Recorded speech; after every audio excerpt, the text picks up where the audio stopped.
McQueen in my cup. Teacher to roll it up. Keep me a chase. The next one definitely will be more organized though. This one's kind of a lot of that. Straight from the bird, nigga. Ride with my day ones. Spin it but save some. Hit but don't claim none. Engine got something in it. My business, I gotta run. Big dope smoker. My dick a whole choker. She told me she like it rough, don't want no slow stroker. This back house 5K. Get high like Friday. Bitch, this a date. El Presidente. She say it's a cheat day, tryna get her rent paid. Hey, bitch, I been paid since my pimp days. Exotics, rolling up exotics, narcotics, they got me toxic. I got her and sport her riding, ignore her until I'm plotting. Every day. She get down on her knees, but she don't pray. Smoke a pound of that weed, KK. I got shooters out your league, JJ.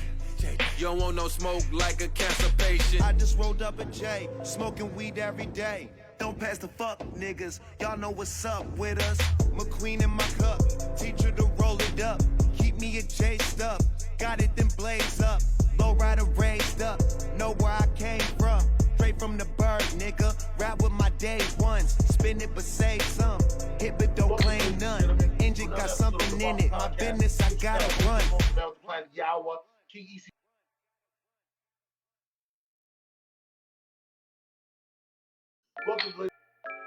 Oh shit! It's a fire!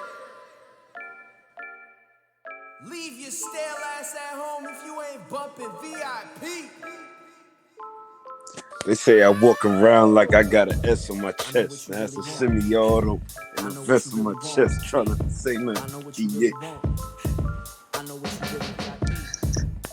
I think I get niggas a little concert since the shit was all quiet and shit. I'm going back to you. Pedal to the flow, who really wanna go? I just get up and they know, you know. I just came in for the show, a little motivation with some effort on the low. They ain't spitting like this. One hand on the paper, I'm just like this. Whoa, how's it getting like this? Never play a hater, I'm just different like this. So all my ladies down, twerking with a backbone. Last name ever, first name greatest. Like a spring nigga, boy, ain't nothing to play with. Started off local, thanks to all the 80s on the G4 pilot on the first name. See, I came through singing some 50. He gonna sing this soft ass light skin shit. Come on. Come on, bitch. Nah, hold on, wait. When the show gets started, bro, niggas gotta get started. Word. What's up with y'all niggas, man? The show's going, just chill. Yo, Booker T, I used to look at you as like that. Just chill. Right now we doing it. It's on Twitch. Right now, this whole up. All right. I used to look at Booker T as like the guard moderator. Like, you ain't no different from Malik, son. Nah. Chill. Look, as long as we get done with everything before 2, you heard I gotta get my hair cut. Yeah. Okay, so we live. Go ahead and cut the music, bro. Go ahead and cut the music. All right, ladies and gentlemen, it's your boy. Welcome to the Balance of Opinions Network, doing savage debates today, okay? So it's your guy, the host of the most about the planet, Yawa, King ECG. I'm Manila. Yo, it's your boy Anavinci, Starve the Ego, Feed the Soul. And we got 3 special guests today, okay? The first one is a 9-time champion. Cheer. Dwayne Floyd. All right. Yeah. And then we got Brando. And we got another king in the building. It's my guy, King Mills. What's going on? Okay, what's going on? So, yo, check this out. Steven ain't still out here throwing shots, man. I got something I need you guys to listen to, man. Now, I got 2 of these joints. So I need y'all to just, I'm going to play the first one. Then we go, get to chopping it up. Then I'm going to play the second one, all right? Yeah. All right, let's go. Let's get it. What is your reaction to this? I'm pleasantly surprised. I think that it's the right move for Kevin Durant to make because being paired with Kyrie Irving has been nothing short of a migraine, and got to a point where he had to make a move because in the end, Kevin Durant was looking very, very bad. The fact of the matter is, he followed Kyrie Irving to Brooklyn. He accepted a coach with zero experience coaching because that's what Kyrie wanted to do. You look at the situation that had appeared in Brooklyn, it was deteriorating. It had deteriorated. And once Kyrie Irving wasn't going to get a long-term commitment from the Brooklyn Nets without showing up to work next season, he clearly made it known to Kevin Durant that he had no intentions of being here. And Kevin Durant clearly made it known to him that, guess what, I'm about to ask out of here himself. Kevin Durant wants to go to the Phoenix Suns. I know he's got a home in Miami. I know that the Miami Heat are an option, but they'd have to virtually gut their team in order to acquire him. And they've got assets that the Brooklyn Nets don't particularly want as desperately as they will want other things. If you're Sean Marks and the Brooklyn Nets, you want 2 All-Stars, okay? You want multiple picks. You want numerous players. And the likelihood is that Phoenix is going to need some help because Phoenix is of the mindset they're not giving up Devin Booker, but Sean Marks will ask for Devin Booker. Matter of fact, he already has. He's going to want Devin Booker. He's going to be willing to take DeAndre Ayton. He's going to want Mikal Bridges. He's going to want Cameron Johnson, and he's going to want numerous picks. So when you look at it from that perspective, if you're the Phoenix Suns, Ayton, Bridges, Cameron Johnson, and multiple picks doesn't appear to be enough for Sean Marks if you can't include Devin Booker in that deal. And as a result, that's where we are right here. But Kevin Durant has had enough. He wants out. He wants to be in Phoenix. And Kyrie Irving is telling everybody he plans on going to L.A., meaning the Lakers, as soon as he possibly can. The likelihood is that you'll have to go through this season, and then when he becomes a free agent after this upcoming season is over, he plans on rejoining LeBron James in a Los Angeles Lakers uniform. They'll have about $70 to $80 million under the cap. They're going to use it on Kyrie Irving, or so Kyrie Irving has been convinced to. So, gentlemen, Mills, you go ahead and go first, man. What do you think about what Stephen A was saying? I mean, I guess whatever brings ratings is cool, I guess. What transpired, I think we failed to realize, like, no, we're not talking or in these meetings, you know what I'm saying? But one thing that kind of caught my eye was Kevin Durant never even spoke to Sean Marks. He spoke to straight to the owner, asked for this trade. So it's like, to try to blame Kyrie, it's kind of corny to me. But we here now. Like, at the end of the day, these players, they feel a way about management or whatever direction management trying to go to. It's like, when you don't listen to my input, same thing that happened at OKC. What do you expect? So, I'm just on this waiting game. Like, I want to see how everything plays out. I feel you. So, Navinci, what you got to say about this? Listen, I just agree with what he said, 100%. Yeah, I think they're trying to put the blame on all these guys and stuff. And I think a big part of this, what happened with Brooklyn, is the management. I think in some aspect they let the players down and everything because they let they get away with too many things and didn't make moves on certain things. Hey, Steve Nash as the coach and everything. You know how I feel about that. I feel you. Trust me, I was one of the first people, man. So, yo, Floyd, what you got to say, player? Well, I'm gonna be honest. I ain't gonna be biased here. Like, a lot of this shit is on Kyrie. You know what I'm saying? He had a lot of divish ways. You know what I'm saying? But I'm not gonna put the full blame on him. You know what I'm saying? Nobody predicted James Harden skipping town. You know what I'm saying? These niggas only played 16 games together.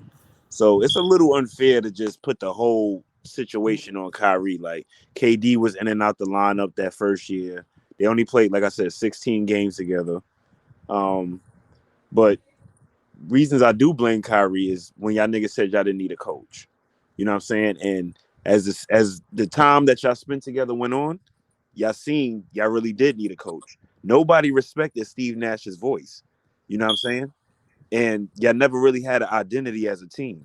It was just either Kyrie gonna go one-on-one and create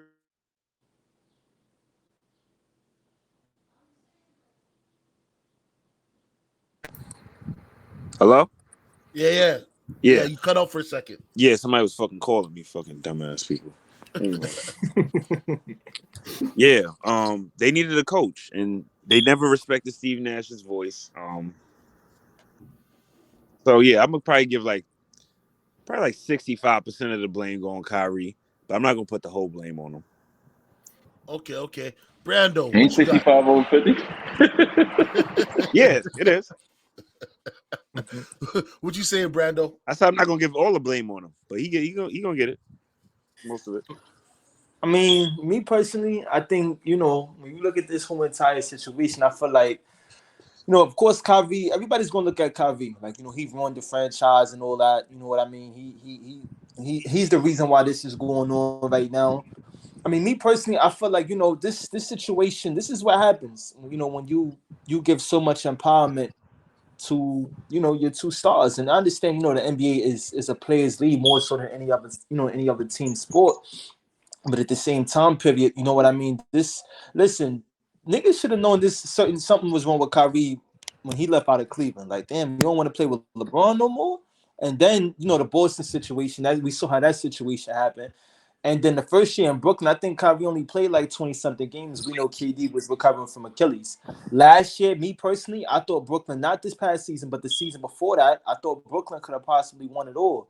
If KD had his boys with him, they would have beat Milwaukee. You feel me? But I just think this whole entire situation, it's one of the worst situations I've seen in a minute in terms of, trying to assemble, quote unquote, a super team together, and then it blows up in your face in a matter of 3 years. This is an all-time failure, to be honest. So now Brooklyn about to go back to what they used to be. You know what I mean? I think people forgot, but the year before KD and Kyrie got there, I think people forgot how bad the Nets used to really be. So it's not like they're about to go back to just being a playoff team. Now, granted, they're going to get a lot of they're going to get a lot of pieces back in terms of, I'm pretty sure Sean Marks is going to take the best offer that he can get to try to get the team where they need to be. But at the same time, if we talking KD and Kyrie, at the end of the day, it looks like Kyrie is going to be a Laker. He's been telling people he wants to be in LA. So I think, he's going to be a Laker. KD is looking like Phoenix, but it's not a guarantee right now. But if you're a Nets fan, bro, you pissed. You pissed because you're like, yo, you really thought that, there was a chance you could at least got one chip out of KD and Kyrie. You know what I mean? You didn't even get a chip. You didn't even snip the conference finals, bro. Like, Yeah. I understand everything that's, last year, I mean, not last year, the year before that was, injuries took place, but this year was bad, bro. And I said coming into the upcoming season coming up, I said, you know what, before all of this happened, I'm like, yo, this has got to be probably the most important year in Nets history when you look at the simple fact that everything that's transpired. But we're not even going to get these dudes with the Nets this year. So it's an all-time failure, period. I feel you. All right. I'm going to spin the block. I got another one for you. SAS Part 2. I think Woj, I asked Woj this earlier about the possibility if they can't find a destination for Kyrie Irving, if they looking to trade him, that him and the Brooklyn Nets could possibly negotiate a buyout. Which, if he get bought out, now he could get to the Lakers a lot sooner than having to wait till next year. But I want to know right now, what do you feel for us with Kyrie Irving and Kevin Durant going on? I want to know how you feeling about Kyrie Irving right now at this moment. I feel that Kyrie Irving ruined the franchise. I feel that all of this is his doing. If Kyrie Irving had shown up to work, if he had been a more consistent presence, then he'd still be in Brooklyn. KD would still want to be in Brooklyn. They probably might have won a championship, or at least would have been knocking on the door again, because we all know that Kyrie Irving is a spectacular talent. The fact of the matter is that when you hear, you all know it, you cover the league. I know he and everybody close to him wants to blame me as if I'm the only one talking about him instead of the entire NBA community. But that's okay. Everybody knows goes, late practices, showing up when you want, leaving when you want, going to the locker room after the coach conducted a practice and pulling players out to bring them on the court and conduct your own practices, assuming that you know what, you were going to play a significant role in who was going to be on the front office, who's going to be on the roster, et cetera, instead of coming there to work every day and simply doing your job. Is something that became too drama filled to the point that in the media capital of the world, with the media descending down upon you, they were looking at the Brooklyn Nets in a not so flattering fashion. And as a result, guys like Sean Marks was taking hits, Joe Tsai was taking hits, Kevin Durant and his legacy was taking hits. So enough's enough. Everywhere you turn, what is there to say? If you're Sean Marks, you're the general manager. KD tells you he wants Kyrie, you give him Kyrie. So you take him along with Kyrie. They wanted DeAndre Jordan on the roster, and they wanted him to get about $40 million. They did that for him. They wanted a coach with no coaching experience whatsoever. They did all of that. So when you look at it from that perspective, they capitulated to the wishes of their two stars, and Kevin Durant capitulated to the wishes of a Kyrie Irving. Then Kyrie Irving misses most of this season, only plays 29 games, expects a 4-year deal to be waiting for him, a 4-year extension where his salary will be in excess of $248 million. That doesn't happen. He's insulted. He's looking for other teams, throws out a whole bunch of... So, after hearing that one there, you know what I mean? I'm going to go Da Vinci. What do you feel about this second clip I gave you, sir? Well, I don't really fuck with Stephen A. Smith that much, but he did say a lot of truth in there. I can never hate on the truth. He did say a lot of truth. Kyrie is, like I'm a big fan of him. I'm a diehard Kyrie fan, but I think his selfish ways come into play a lot, and it fucks shits up. So, and I think James Harden deserves some blame too for what went down. Like a homeboy said there, it's one of the biggest failures in NBA history, man. I mean, look, you had 3 of these guys on one team. That's crazy. Yeah, you know what's even crazier though? Imagine if this happened to the Heat when LeBron built his team. What would we be saying about him then? Right? Facts. You know what I'm saying? Brandon, what do you think about this, sir? I mean, to go back to, and I think like that's a good point to what you said about Miami. But the thing about Miami, this is what I said about like LeBron and Miami. What people got to understand is that culture in Miami, we know what that stands for already. So I feel like that's why that was able to work for as long as it did. You know what I mean? They was able to last for 4 years because yes, you had superstars in LeBron, Wade, and Bosh at the time period. You know what I mean? When they all got together, but you had that culture. Brooklyn, there was never a culture. I'm gonna tell y'all niggas right now, when they first assembled the 3 together, when Harden came along and trade, I said it wasn't gonna work. And I'm not just saying that because now we see what's going on, but I said it. I'm like, yo, bro, this shit is not gonna work. First off, we knew KD and Harden had a relationship in OKC. We know KD and Kyrie is boys. You feel me? But I never really felt like Harden and Kyrie was ever close like that. You know what I mean? That was a situation where it's like Harden. First off, I don't even know if Brooklyn was on his list in terms of trades to get teams to get traded to. I think it might have been, but I think he's been trying to get to Philly for the longest. Ever since, that's what I heard. You know what I mean? So with that being said, I just feel as though to piggyback on what Stephen A. said, I mean, of course, he's going to say all of this is on Kyrie. I'm not going to say all of it is on Kyrie. You know what I mean? I'm not going to say all of it. I think, yeah, majority of it, yeah. But listen, bro, KD, you're the leader of the franchise, but you're the face of the franchise. I understand he's not the most confrontational type of person. We don't know what he was saying behind closed doors to Kyrie or to the front office, but I just feel as though like, yo, bro, I feel like you could have been, listen, you can't control what another man does. So, I mean, a lot of people might be like, well, what you want him to do or whatever the case may be. It's just, this situation was just a mess. It really was. Everybody thought that Brooklyn was just I ain't going to say some first-class organization, but everybody was giving praise to Sean Marks and all of that. But I'm like, yo, bro, can we see them have success first before we start saying, yo, Brooklyn is this, Brooklyn is that? You feel me? So I just feel as though, like, it's a mess. It's a mess. All right, Mr. 9-time champion, what you got to say? Well, Kyrie knew he had a contract year coming up this year. Well, at least he will be eligible to be up, opt out or whatever. So, I mean, he has some decisions to make. Like, he can't really be mad at the Nets. You know what I'm saying? Like, if he would have got the vaccination and played the game, he would have got the money. But on the flip side, I understand him not wanting to put that shit in his body. You know what I'm saying? A lot of people was hesitant about it. I was for a very long time. You know what I'm saying? I just finally got a shot a couple months ago or whatever. So I'm not mad at the people that didn't want to get a shot, but at the same time, Kyrie, you can't play shocked like you didn't know this was a possibility. Like you played 20 something games this year, and now you got your hand out for a 248 5-year deal. You know what I'm saying? And we don't know which way these vaccination laws and shit is gonna go from one day to the next in New York. So the Nets is looking like if the mayor puts another shutdown on the city and says that the entertainers that are not vaccinated can't perform, now you just gonna be sitting here on our fucking payroll, not playing and collecting money. So we not really with that right now. So we got to see you either get vaccinated or play a full season without no distractions, no, not your sister at a party, none of that extra shit. You know what I'm saying? Like, just be a little more responsible, and you probably would have got paid.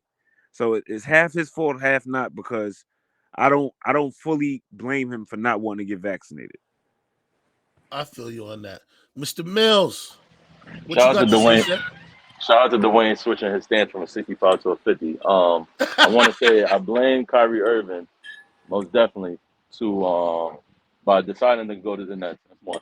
Two, I blame Kyrie Irving for really. I ain't gonna front. He got to really understand, like just like I said about the vaccination. Like, see me, I'm not to really get too personal, but I don't have faith in the New York local government to bring back the mandates. You know what I'm saying? So at the end of the day, he had to know like this was coming. So um, I just blame him like the timing. Like he just has to come to realization of certain things. Now I'm shifting blame towards the Nets organization because it's like, okay, you're acting as if this guy really doesn't want to play. He actually begged you to play. You told him one thing, you switched on him. This is out his own mouth that you switched on him. You switched his whole stance. And it was like, okay, well, you told me I was gonna play. You told me I had nothing to worry about. Then all of a sudden you told me I can't play away games. Like, so what is it? You know what I'm saying? So certain things like that, like that's kind of messed up as an organization. So with all that, again, to blame Kyrie only is just annoying. I'm tired of hearing it, but that's stuff that certain people get paid to do, I guess. So I guess we just gotta allow it to transpire. Okay, I feel you. I feel you on that. I didn't give my take from the last one because I just wanted to let you guys go through. I'm gonna give you my take now. Now, I'm gonna be honest with you. If I'm an employer, I need my employees to be at work. I need my employees to do their job. You're right. Kyrie was told at the beginning of the year he didn't have to get vaccinated. You know what I'm saying? And that's what the Nets told him. Now, it's not the Nets' fault that the New York City, because yet again, all these gentlemen here are from New York, so they've been through it as well. New York City is the one to put the ban up. They were willing to pay the fines to get Kyrie to play. They said, nah, we don't care if you pay the fine. He's not playing. So I feel KD had to have some type of sign off on Kyrie being benched. You know what I mean? Because at the end of the day, he's supposed to be the guy. Him and Kyrie were a package deal. They weren't going to take Kyrie on his own. KD was the reason why they took Kyrie. So, there had to be something where he said that. James Harden now, in that whole scenario, I feel like he let KD down because KD got injured, my G. It's not like KD said, I'm not going to play. Somebody ran up in the man's leg, bro. Like, his old player. So, like, he was injured. Kyrie finally came back after the Nets panicked and said, yo, we got to bring it back. We need to, give Harden some help. Harden pretty much quit on him. So, if I'm going to hand out blame, everybody, I don't care how much you want to give them, everybody to blame. Kyrie, KD, Harden, and the organization. And like Mr. 9-time champion said, hey, KD had a podcast where him and Kyrie sat there, bold face, on video. We don't need a coach. Me and Da Vinci, When we heard Steve Nash was the coach, livid. Like, yo, what's going on here? What's going on with Mark Jackson? You know, JD Bickerstaff. They could have been, even Udoka could have been the coach. You know what I'm saying? Like, imagine if they didn't take Steve Nash and they promoted Udoka or Doku.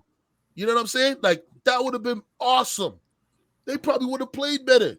But it is what it is. For me, like I said, I'm just gonna give the blame to all of them. All right, all of them. We go jump to another thing here. I got 3 more videos for y'all. Okay, now this is Rob Parker and Chris Broussard. So I'm gonna give you the first clip.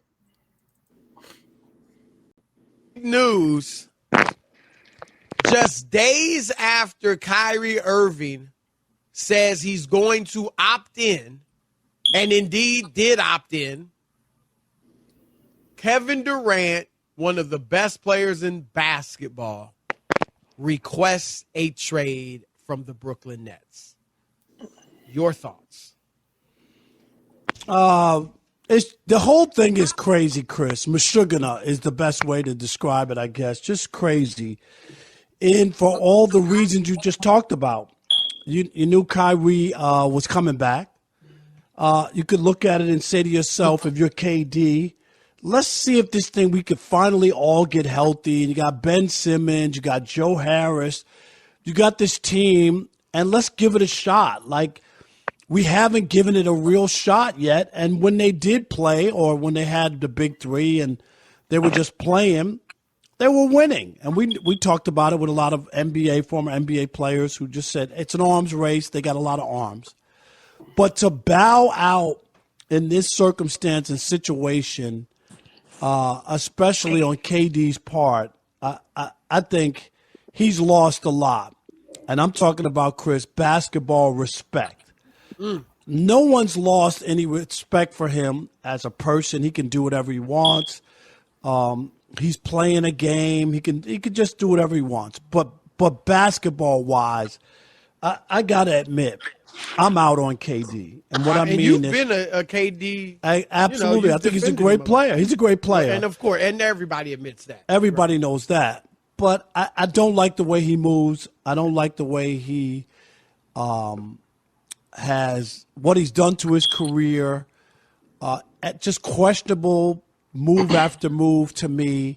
And it's hard for me to hitch my wagon to a guy like that and want to see him have success. I'm not rooting against him, Chris, but I can't stand in that camp because I don't understand it. The franchise took both of them on, gave KD, $200 million.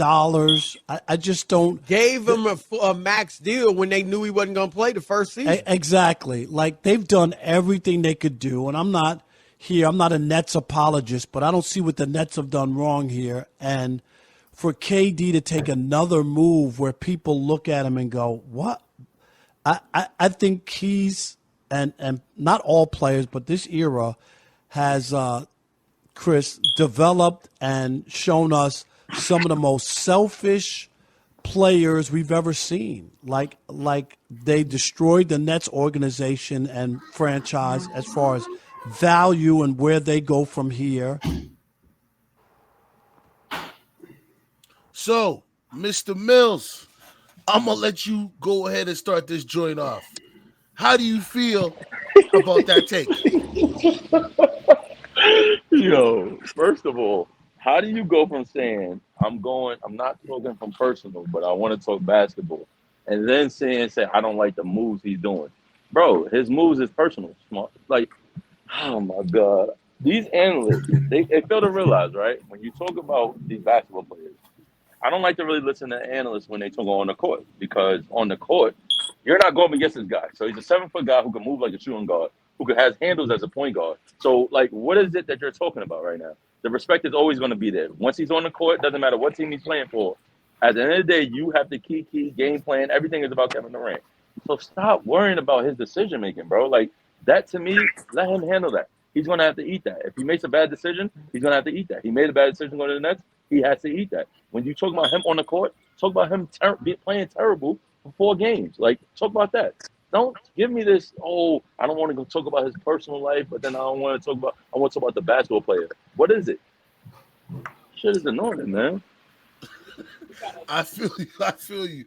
The Vince, Famo, what you got to say? Um, well, there's some parts in there that I agree with him.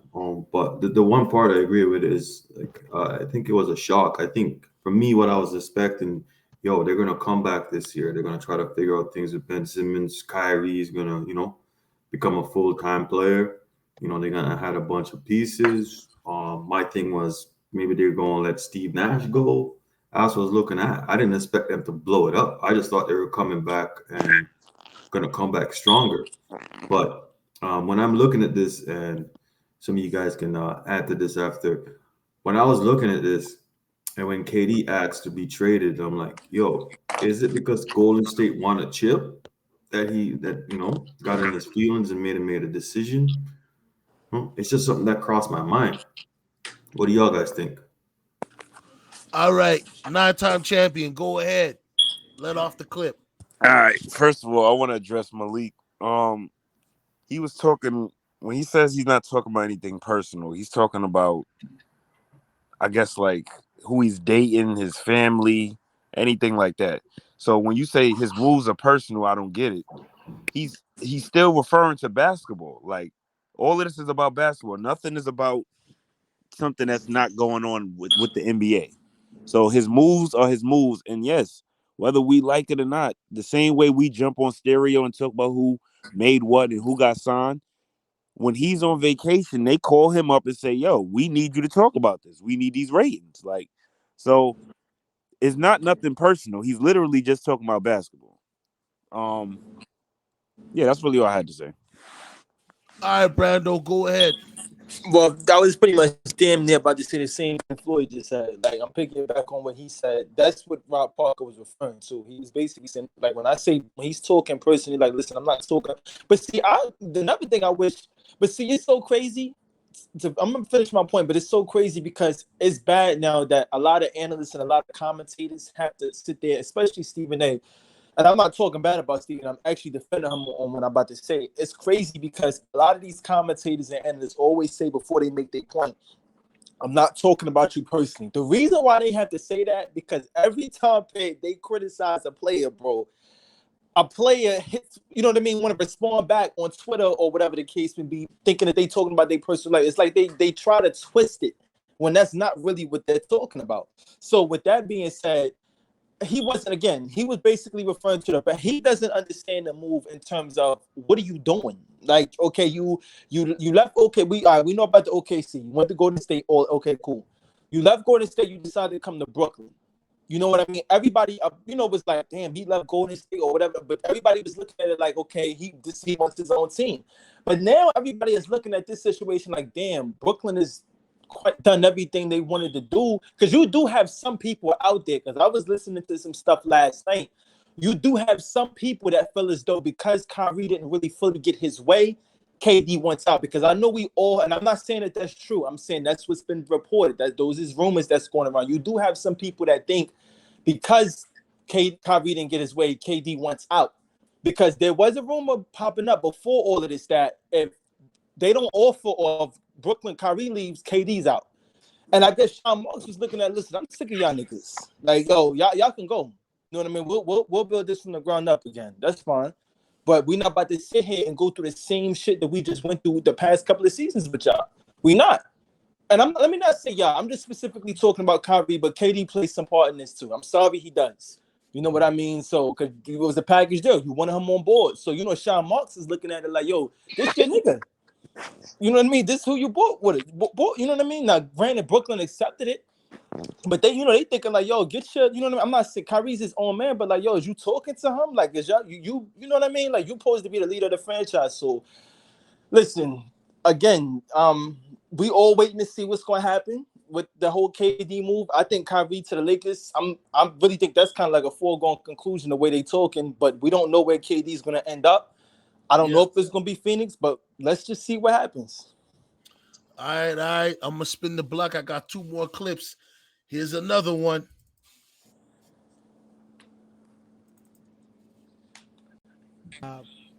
quite honestly, is a lost soul. That's what he looks like. On the one hand, I might say he looks like when the going gets tough, he gets out of Dodge. In Oklahoma City, yeah, he did stay 9 years, I believe it was, and he fought hard and tried to get them a championship. But ultimately, he left because it was tough. It's tough to win the championship there. And he went to a place, and I didn't rip him then. I'm not going to rip him now. But we all know it was a stacked team. It was a stacked team, and he played great. He made them better. But they were 8 and 9 in the finals. Relatively easy championships. And now here, to your point, why not run it back? Why? I mean, if they had played out next season and it went wrong, then I would understand KD being like, we gave it a shot. We couldn't get it done. I'm going to go elsewhere. But to your point, Rob, they didn't even give it a shot. They didn't give it a real shot. And I think that's the crime in this, Chris. I agree. Like, they really didn't. And KD is the big culprit because I don't know. Is this a rejection of Kyrie to me? Like, would he have stayed if Kyrie would have opted out? You know what I'm saying? There's talk that they want to play together. But that move doesn't make sense. I've heard that they had, there might have been a little tension at one point, but not a full falling out, over Kyrie not playing and kind of leaving KD hanging. But this is a part of the lost soul. You weren't happy in OKC. You left there. You go to Golden State. You win 2 championships, 2 finals MVPs. Everything is great. And you're not happy there. Not only did you leave to show you're not happy, you said when you won the championship, it was an empty feeling. All right. So we got that clip there. Da Vinci, how you feel about that? Everybody's I mean, we have all heard that before. We've heard these things before over and over, right?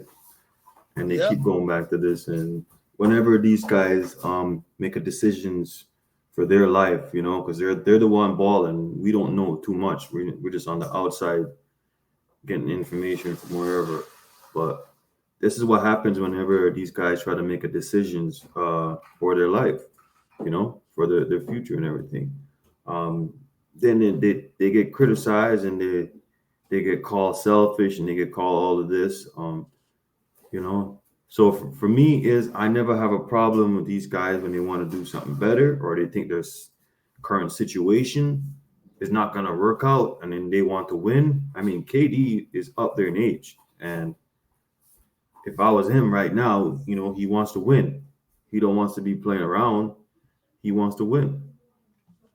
Especially after what happened, everybody coming at him with the whole, they win with Wiggins, Golden State, and all of this and all of that. So, yeah, that's my take on it. But okay. What's going on with you, Mills? Yo, can you come back to me real quick? Oh, damn, everybody left. Well, no, I can definitely say my piece, and you can come in with that. I got. Yeah. To be honest, I'm not gonna poo-poo on Kevin Durant, but we do live in a world where actions speak louder than words. So I'm not gonna be the guy that jumps on his head because you know what I mean. He made the decision to go to Golden State. I understand why he went to Golden State. I played somewhere for 9 years. I played beside somebody who I don't think is a good playmaker. I want to get my shit. You know what I mean? I want to get my rings. I don't want to end up like Charles Barkley. You see, I see everybody be talking to Charles Barkley like that. I ain't trying to have that happen to me. You know what I'm saying? And then on top of that, I go to Golden State. This is something I'm not taking it from them, but it's the truth. KD was getting all the praise with inside of the organization of the Golden State Warriors. It was the outside that was giving the Warriors credit and not KD. Because Draymond made some comments a little back. I should have clipped it, but I didn't clip that one. Didn't feel it was necessary. But KD was in a situation where it didn't matter what he did. It was a lose-lose situation for him. So now, after he wins his 2 championships, he gets injured. He has a life-changing decision. He goes, you know what? I'm just going to go somewhere else and build my legacy over there. I got my 2 rings, so now it's all about building up. And the decision to go to the Nets, I don't wrong him for that. I wrong him for the person that he picked to go with him. Because Kyrie was unstable from the time he left Cleveland. Are we going to act like what happened in Boston is just a one-off? It's not. You see what I'm saying? So it's like, at the end of the day, I don't blame KD for this trade or for this trade request. It does make him look a little bad because, Kyrie just got in. And then, like I said, everybody's talking about it, man.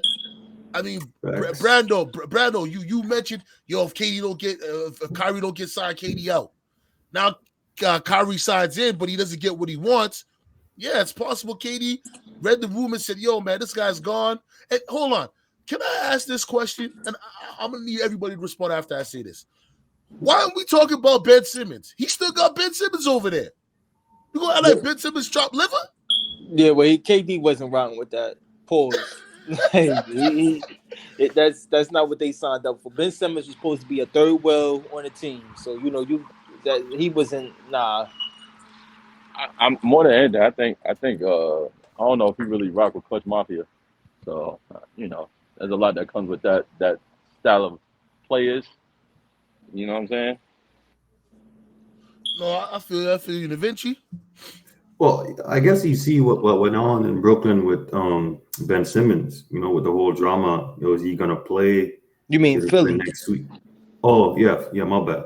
Philly and also some of it in Brooklyn too. It's like, when is this guy going to play? Now he comes there, now he has problems and all of this. So I guess he didn't really he wasn't about it. Can't blame him. Yeah, I feel you. Yo, ECG, I can get here with my point, or no. I was just about to get to you and say, yo, go ahead, drop your point, and then we'll go to Brandon. And I got one more clip. We'll spin the block with one more clip. But go ahead, Mills. Going back to what I was saying from before. Again, and I said this in the chat, but I say it here, like critiquing a player when you critiquing art, because these guys are art forms. You know what I'm saying? This is all forms of art. So when you're critiquing art, you're critiquing the art. You're not critiquing the decision making. Like, at the end of the day, these guys are human beings who can make their own decisions and can literally do what they feel best. Now, if you could possibly say, well, I don't like it, this and the fourth, and you know what I'm saying, that's cool. Like, everybody's not gonna like what you do. But the thing that makes me cringe is like when you got guys saying like, this hurts his career. You know what I'm saying? This hurts his career. This hurts him being a leader. This hurts him being, you know what I'm saying? It's like, whoa, now you're coming at somebody's character and you don't know them from a hole in the wall. You know what I'm saying? So all that to me just makes me cringe. Like the blame game to where it's not on the court, but it's on them personally. Now, I feel you, Mills. I just want to rebuttal it. I feel you. But don't you think if an organization is willing to give you 80% of what you want in an industry where this is a job that you are required to hold up your end of the bargain? Not saying KD, I'm talking about Kyrie, right? I mean, a lot of this stems from Kyrie. This isn't KD saying, I don't want to play. You know what I mean? All this extra stuff. And on top of it, go ahead. So let me do these guys now and any type of job, I will agree, because the money is revenue because of the company. Within the NBA and these major corporations, they make money off the players. You know that, right? So of course. Off my name, off my brand, off of my likeness, you owe it to me. You know what I'm saying? The revenue that the Nets been having for the last 3 to 4 years has been because Kevin Durant and Kyrie Irving been on that team, or not, correct? No, for sure. So this is why these players get the right to say and do what they want to do, because that person's name and likeness brings revenue to their team. But you don't got the right to be just missing games just because of your Kyrie. Who ever missed games just because though? So that If you're capital talking about thing, the capital thing, the DC thing, that wasn't just because he the only person out of everybody, bro, that sat there and said, "Yo, I ain't playing. I need some time off." After you just came from having time off. I think you're mixing. See, this is what y'all love to do. Y'all love to mix two situations all in one. When he said that, that was dealing with the bubble. That was during the bubble. He said I wasn't playing at all. The second time when the Capitol happened, that was happening when he went on his quarantine and he felt he wanted to do his own quarantine. Now, was that wrong for him and not doing underneath the NBA guidelines? Okay, I'll give you that. I agree, that was wrong. But that wasn't the same time. Him taking time off was to quarantine himself because he knew he had an event with his sister and wanted to throw a party with his sister. Remember, they couldn't do what they wanted to do, like move how they wanted to move. They had to be under the NBA guidelines. And then coming to this, the last year that just passed, that was over a mandate that he had nothing to do. No, well, what I was, because what I thought was, so the bubble thing. Kyrie, I don't know if he was healthy or I don't know if he could play or not, but I don't blame Kyrie for not playing in the bubble because y'all wasn't going to the playoffs anyway, so there was no point in playing. But my thing with him with that situation, this is what pissed me off about him. There was a whole thing about whether the players want to play in the bubble or not. So Chris Paul, who was the president at the time period, I think he still is the president of basketball operations. I'm not sure, but Kyrie, I think, was the vice president. If I'm not mistaken, I don't know. But he Chris was a Paul was part the president. He was the vice president. Yes. Okay, he was the vice president. This is what Stephen A. said. I'm not saying believe everything Stephen A. said, but this is another thing that was wild speculating. Now, again, this is just me saying something I don't know. I'm not in NBA circles, but Chris Paul was engaged the players to play. Kyrie was like, "Yeah, I'm with it." But then they said Kyrie started sending out text messages to players behind Chris Paul back saying, "Listen, don't play. Don't go to that shit. Don't go to that shit," without even saying anything to Chris Paul. Like, nah, I really don't want to play. So that was the thing that was kind of annoying to me because it's like, damn, bro. Like, at first you said you want to play, even though, and then my thing was this: you're telling players you don't want to play. Kyrie, you're not even playing. So why are you trying to get other? Y'all not going nowhere. You already said you're not playing. So that part was confusing to me. Now, the whole thing about him dancing or like he was with his sister or something like that, I got no problem with that. I don't understand with the NBA. I guess they looking at it from a standpoint, or he ain't had no mask on or some shit like that. But that was kind of like annoying to me. But the whole capital thing, that was a different situation. So I'm like, well, bro, damn, you the only one that's saying you need time off. That part, I just, like I said before, now from a personal standpoint, do your thing. But from this is what Stephen A. been trying to say. Basketball and personal standpoint, like personal, I understand all of that. But when it comes to interfering with, it's always something with that nigga all the time, period. Now, like I said, I told y'all when we started talking about who's your current favorite player. Coincidentally, that nigga's my favorite player just from his style of play. But it's certain things that he do sometimes that I'm just like, damn. And to be honest with you, his availability didn't really start getting questioned like that until he got to Brooklyn. Because in Cleveland, he was good. In Boston, he was good. It wasn't his availability with Boston. It was, personal shit that was going on. But it's like every stop this man went to is always something. It hasn't even been about availability with Cleveland and Boston. Now, me personally, when it comes to KD, this is how I'm going to judge Kyrie. I mean KD, his last stop, because I really think the team that he goes to, I think is going to be it in terms of like, all right, this is where he's going to finish his career at. I can't sit there and say, oh, this damages his legacy or this puts a stain in his legacy. I can't do that right now. I'm not going to sit there and do that. I need to see what you do with your next stop. And that's going to determine on how I judge KD legacy. He will already go down as one of the greatest players to ever play the game. But if we're talking about pantheon of players, let's just see what his next stop is. That's just me personally, how I look at it. But Kyrie, listen, bro, I mean, I just don't know what to say about him no more. Again, same thing with him. Let's see what happens. If he goes to LA, let's see what happens. Let's see what happens. Because clearly your best ball was with LeBron. And you're much more mature now, but you're still doing certain things. So it's like, I don't know. All right, Navinch, go ahead, sir. Yo, those I got to give props to both guys. That's some great points there. For me I think Kyrie is mixing. Yo, Kyrie's, yes, he's currently my favorite player too. Like, I'm a big fan, But for me, is I think Kyrie he combines what he's doing with his outside life and ball a lot, and it's conflicting, with each other at the moment, right? The stuff he does off the court, amazing, you know. But I think sometimes that combined together. But listen, I just want to see Kyrie ball, man. I just want to see Kyrie ball. If he's gonna go to LA, that's gonna make me hype.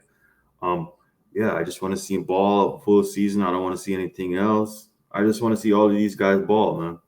That's all we want to see. That's Yeah, all we that's want to it. see. We just want to see players. But I'm tired. Listen, I understand personal things go on, but I'm telling you, bro, it be certain things sometimes. Like I said, we don't get the benefit of that because we don't know what's going on with them. We don't. Mental health is very, very serious. You know what I mean? And all that other stuff that goes on. You know, we all went through some type of mental issues before. You know what I mean? But at the same time, it just be certain things sometimes. People like, damn, he ain't suiting up tonight. Or how many games this nigga missed consecutive? Like, it just be certain things. You be like, yo, bro. And then niggas still be like, yo, I need the money. Like, they still got their hands out. And I think that's what the next bargain agreement onus is going. Like you said, they're going to start the same thing with the NFL, bro. That's why I think the NFL, from a national standpoint, maybe not globalized because it's not really, but from a national standpoint, it's still the number one sport in America based off the ratings. Just because it's just certain things you just cannot do in the NFL. The owners are not allowing you to do. I don't get the owners be on some bullshit in the NFL, but it's certain things that I do understand. Like, you're not gonna sit here and tell me when you're not. Well, we're not doing that. Basketball, that's what they do. But I think the next agreement, and that's gonna be another thing. I'm pretty sure we all gonna talk about. The owners is gonna start putting in certain incentives, like, yo, bro, we sick of this. And the biggest ones is Kyrie, Ben Simmons, like them, the main two targets. Don't forget James Harden quitting out of two teams, right? Harden too. Go You ahead, know, Mills. um, I mean, we can be here all day with this Kyrie situation, but what I wanted to say is that um, again, he is a person where he brings his life. The basketball isn't just something he plays. So yes, as fans, we want to see him play, but basketball is his life. So we Yeah, can't sit here and try to feel like, oh, he has to separate the two. No, he can never. This is who he is. Like, this comes to a point where, and we're gonna talk some real shit. It comes to a point where you got to respect the man for who he is. You don't have to like it, but you got to respect who he is. So we wanna split the two, but it's never going to happen that way. So when you talk about these certain things, we're dealing with him in life and in sports. He brings it together. He does that. So respect the man for who he is, and that's just it. That's all I'm gonna say. No, hold on, wait. No, and I'm 100% with you. Now, let me ask you this though, real quick. So, Kyrie has already said, and Russ and all the, well, no, I don't think Russ said this, but Kyrie said basketball is not my main priority, right? But to the owners, they look at it like, okay, if this not your number one main priority, why am I giving you this? So you just play this for the fun. That's basically which, and that's fine. But it's like, if you're an owner, if I'm an owner, I'm looking at it like, no, bro, this needs to be your passion. If I'm paying you all this money, you want the max contract, and you come into my office, and you want the max contract, but this not your main priority. I'm not giving you the max. And this goes back to what I said from the beginning. You make money off my likeness. You make money off me being on that floor. Do you not? No, you don't. But what I'm saying is, if Huh? you're Kyrie, and you're going to these owners talking about, I want the max contract, they're looking over your past recent play, your games, and they Are looking you at it like, making are you making more money with me being on the floor and me being on the team? yeah, but bro, the owner's gonna always have more money than Kyrie. I mean, Are that's the you owner. The owner's a but billionaire, so he could care are you less making about. more money on that organization? Are you making more money with me being on this team and on that floor? Right, but why you're not playing? Why are you on the bench? So Are you they not collect on that the team? money, but you're not playing. And the owners is tired of that, league. Like, yo, you're not gonna sit here and just, yeah, I'm making more money, but you're not playing. Why am I giving you money and you're not even out there performing? Unless it's due to injury or a death in the family.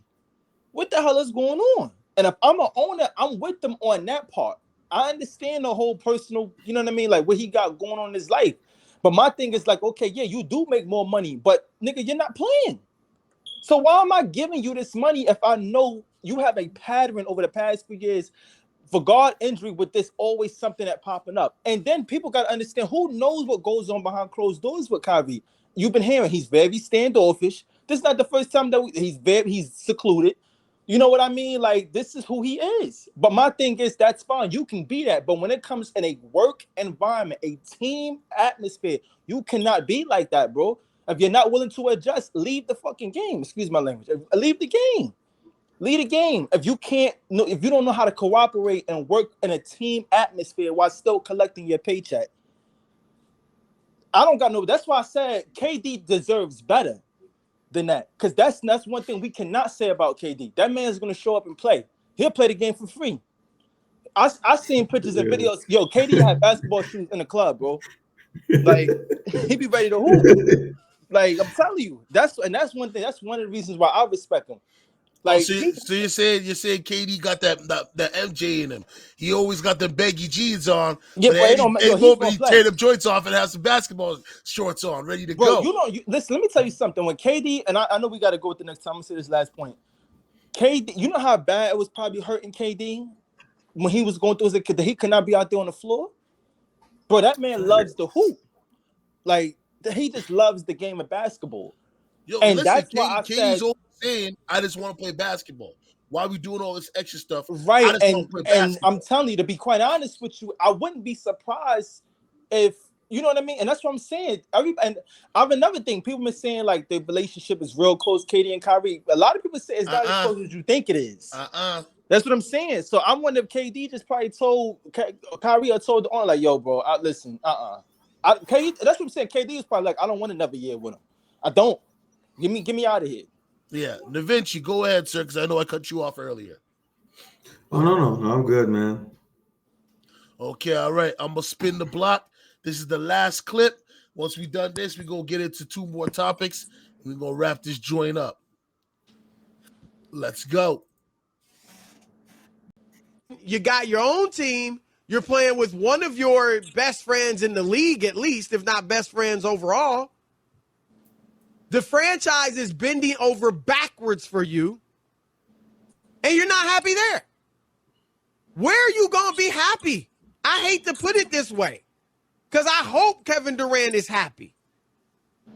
But he looks like a lost soul. No, and this plays into, right? This plays into what, Rob, I don't believe Kevin Durant will ever lead his own team to a championship. Well, maybe he doesn't even want to. I mean, maybe this was the signal that he's not a leader by his own admission. GQ Magazine 2017. But you could still lead by playing. Everybody's not a leader. Well, he'll always do that. Right, you know what I'm saying? So he could be the leading player on a team that wins the championship. He was in Golden State the best player. So I'm not saying that, but I'm saying when it's his team and people are looking to him to set the tone, build the culture, set the tone for the culture, lead us, that's not who he is. And that's not a crime. But if you look at the great players, Rob, who've won multiple championships or led dynasties, they were leaders. Larry Bird, Magic Johnson, Isaiah Thomas, Michael Jordan, Steph Curry, Tim Duncan. They are leaders.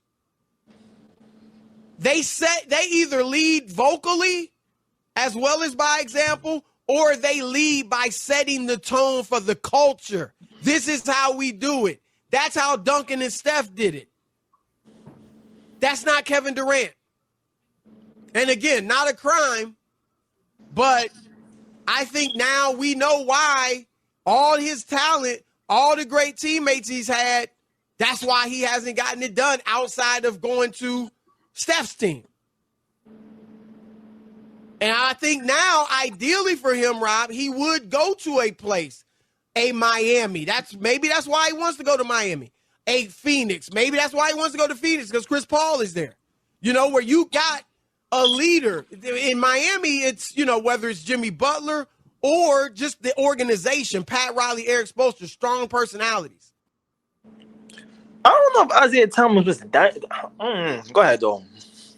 No, go ahead, Brad. I mean, I was gonna say, I mean, the names that he mentioned, I know he was just naming team, but I don't know. Maybe y'all, I don't know. Y'all consider the Bad Boy Pistons a dynasty? I mean, they won back to back, but my thing is, I look at dynasty like when he said, "All right, Larry Bird, Magic, Jordan, Steph, Duncan, like those is like multiple championships. I mean, Detroit went back to back, and that was that though. They was a great team, but what I'm saying is, I don't think nobody goes down and says, "Yo, that was one of the greatest runs I ever seen." I never heard nobody say that. that's fair. Da Vinci, you got what you got to say about it, partner? Well, didn't KD? Sorry, didn't KD lead his Oklahoma team to the finals? Just happened to run into one of a couple of the goats on that team. Right? Didn't he do that? Yeah. I mean, but like I said, man, there are people. They're always gonna find something to try to tear you down, and that's what I see a lot in these media things. It's never what you've done. It's always they trying to find something to tear you down, and I'm sick of it. I look at KD. I look at KD as a type of leader because we all know there's different type of leaders. I look at KD as a leader. He's gonna get you buckets on the floor. That's what he is. He's like a scoring leader. There's different type of leaders. He mentioned Duncan. You haven't seen Duncan going after nobody like how Draymond would. You know, Duncan is a leader in a certain type of his play and what he does on the court. You know, so I cannot go there and say KD is not a leader. The man took the team to the finals, him and Westbrook, and you're just gonna sit there and And take that Harden. away from him? Yeah, Harden wasn't what Six he man of the is year, now man. He back was the then. sixth man of the year, fam. Yeah, he was dub. He was good, but are you gonna take it away from him?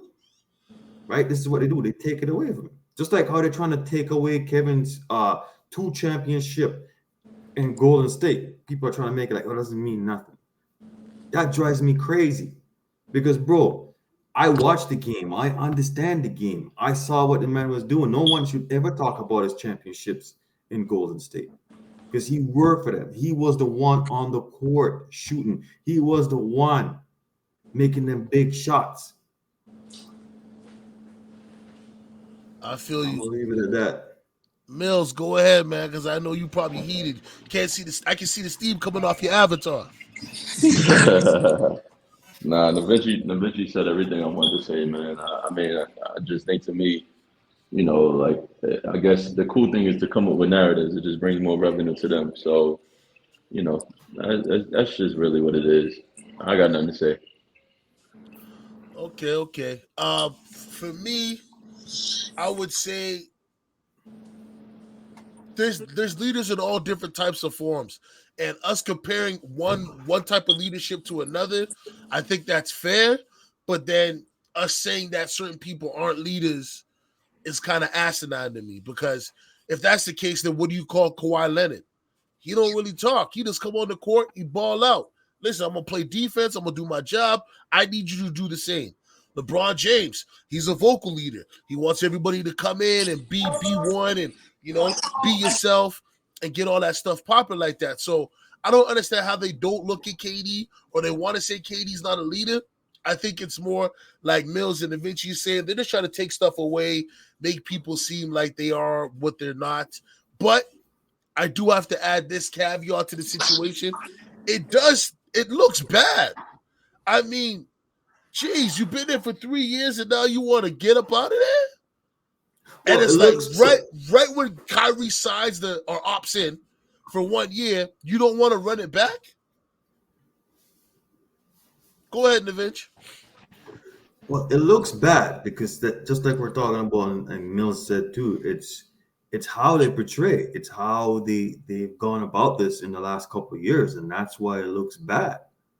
Because anything Kyrie and Kevin Durant do right now, it's gonna look bad, even if it's not bad. No, I feel you, but Katie, to be honest, these past 3 years, Katie wasn't the villain. Katie was the glue that was holding everything together. First, Harden bails on him. They get Ben Simmons. Don't know what's going on with Ben Simmons, right? Kyrie and New York's fighting. Kyrie and the Nets is fighting.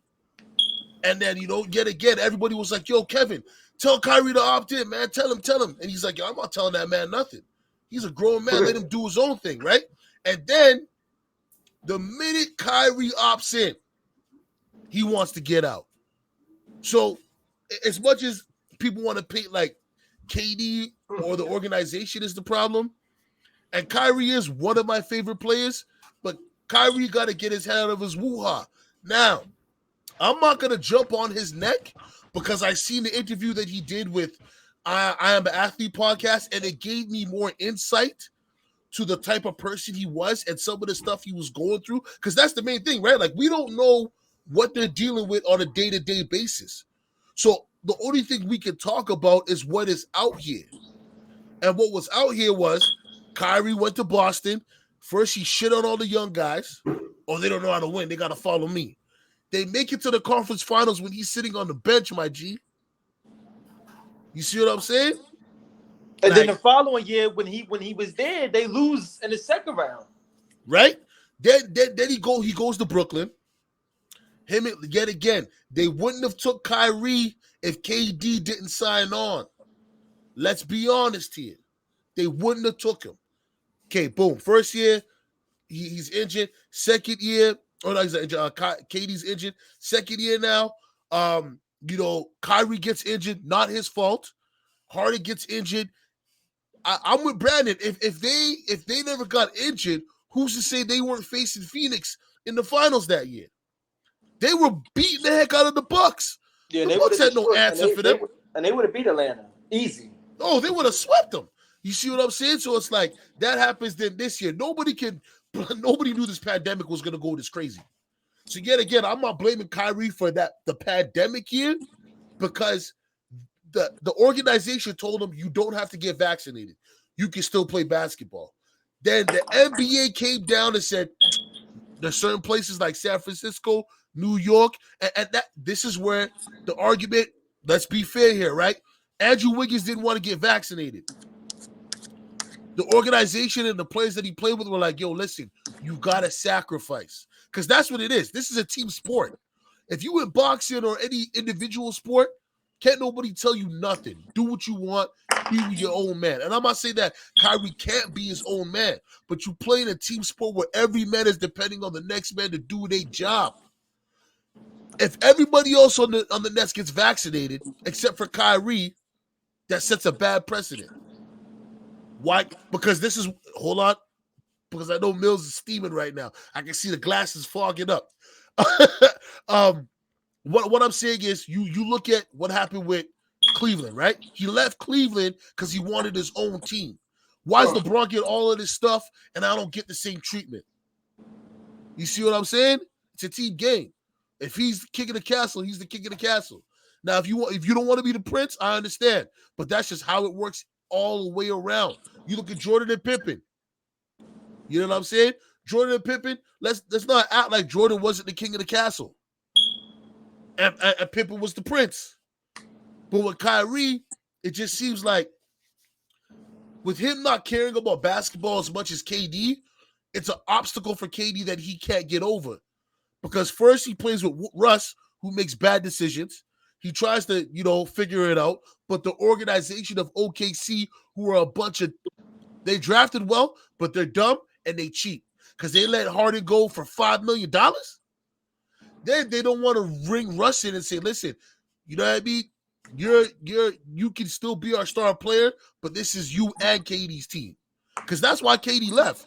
They babied Russ and let Russ do whatever he wanted, and KD wasn't with it. You see what I'm saying? He goes to Golden State. Like I said before, inside the building of Golden State, KD got all the credit in the world. We know this. On the outside, though, Da Vinci, you know as well, Mills, Brady, you know, Stephen A was the one that set it off. And this is why I understand what Mills is saying about narratives, right? Stephen A goes, this is the softest move I've ever seen in the NBA history. What do you mean the softest move, bro? Where else could he have gone to get a championship? I want somebody to tell me where else he could have gone to get a championship that was conducive to his playing style and somewhere where he could have learned more about basketball. Who you talking about, KD? KD, tell me where he could have went when he left OKC. Maybe the Spurs. Maybe the Well, Spurs because see, Kawhi this was is my still thing. there. No, this But is my thing. Listen, when the move first happened, like when he went to Golden State, I said, "Oh, you got to be kidding me!" Like he went there, like you know what I mean? Like it was just, I'm not gonna lie, it seemed like an easy way out. I was a lot of people were saying that. You had some people that was like, "Why?" You know what I mean? Okay, but I was one of those people that was like, "Yo, like this seemed like an easy way out." Now, granted, yes, it suited his style of play, but let me tell you something. KD is one of those type of players, one of those rare players that can go on any team and make them a championship contender team. Prime example when he joined Brooklyn. Everybody already had them coming out the East. Not the first year because everybody knew he wasn't going to play, but everybody had Brooklyn coming out the East. So I don't think Golden State was the only team he could. I'm not saying you just said that, King, but I'm saying, listen, KD could sue. This is what I keep telling niggas. KD sue anywhere. The man, even though Russ was, you know what I mean, Russ or whatever the case may be, that did work. They made the playoffs. They made the conference finals. How many times? They made it to the finals once. Now, yeah, I ain't about to sit here and say KD should have stayed with Westbrook. Hell no. It was time to go. It was time to go. But there was a few other. Now, again, I don't remember at the time period. I'm gonna be honest with y'all. That 2016, so I don't necessarily remember the teams that was trying to get KD. I don't remember. I know everybody was trying to get KD, Brandon. But what I'm huh? saying is, everybody was trying to get But that's KD, what I'm Brandon. saying. So what I'm saying is there were other teams that I felt as though he could have went to and possibly won a championship. Going to Golden State was a foregone conclusion. The reason why it was a foregone conclusion in my eyes was because these dudes was just in the finals the past 2 years. You added 7-foot monster. We saw what happened during the regular season and in the playoffs, bro. They had one loss, a gentleman's sweep in the finals. Golden State was about to go 16-0. Hold on, though. I want to be fair when I say this. There's only one other team I would consider, and it'd be the Spurs. I got to see Literally. who wasn't Boston on that list. No, they wasn't. Man, Boston was on the list, but they were young. Yeah, they was young at the time. All right, well, yeah, he You could see have what went I'm to the saying? Spurs. Right? So I'm like Golden State or the Spurs.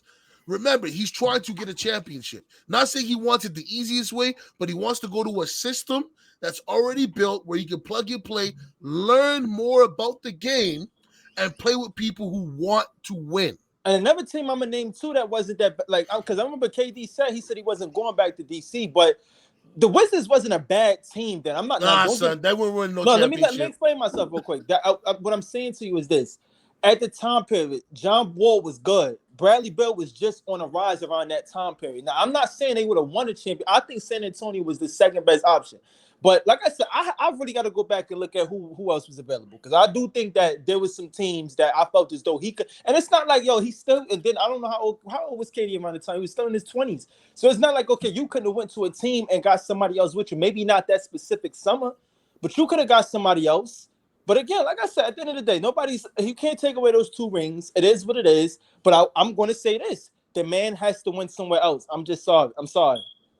I don't listen. You don't win a championship somewhere else. I listen. Hey. So here's my thing with that KD going to the Warriors thing, and a lot of people have much to say about all the different angles, but one thing they keep, and it's the logical truth they don't want to talk about here is KD didn't come out and said he wants to go to Golden State.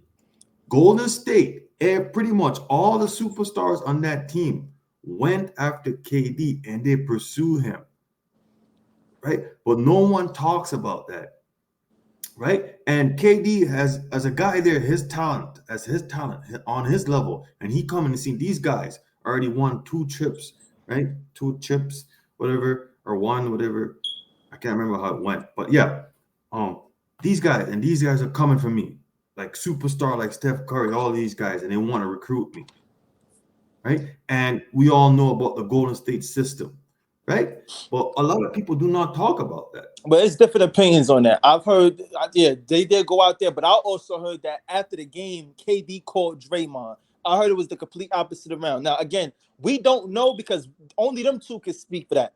So these media members, us as fans, we can sit here and speculate. Only them two, KD and the Golden State, knows what happened. Nobody knows who called who first. That's just he said, she said type of thing. Now, what like I said, they said KD called Draymond and was like, "Yo, I see where y'all, can need something." And then they said Draymond went to the parking lot and called KD. They saying they flew to the Hamptons, which they did as a team, but I'm talking about before. So don't nobody really know exactly what happened with that situation. Now, if that did happen, Golden State went out there and KD decided to join him, or he decided to join him.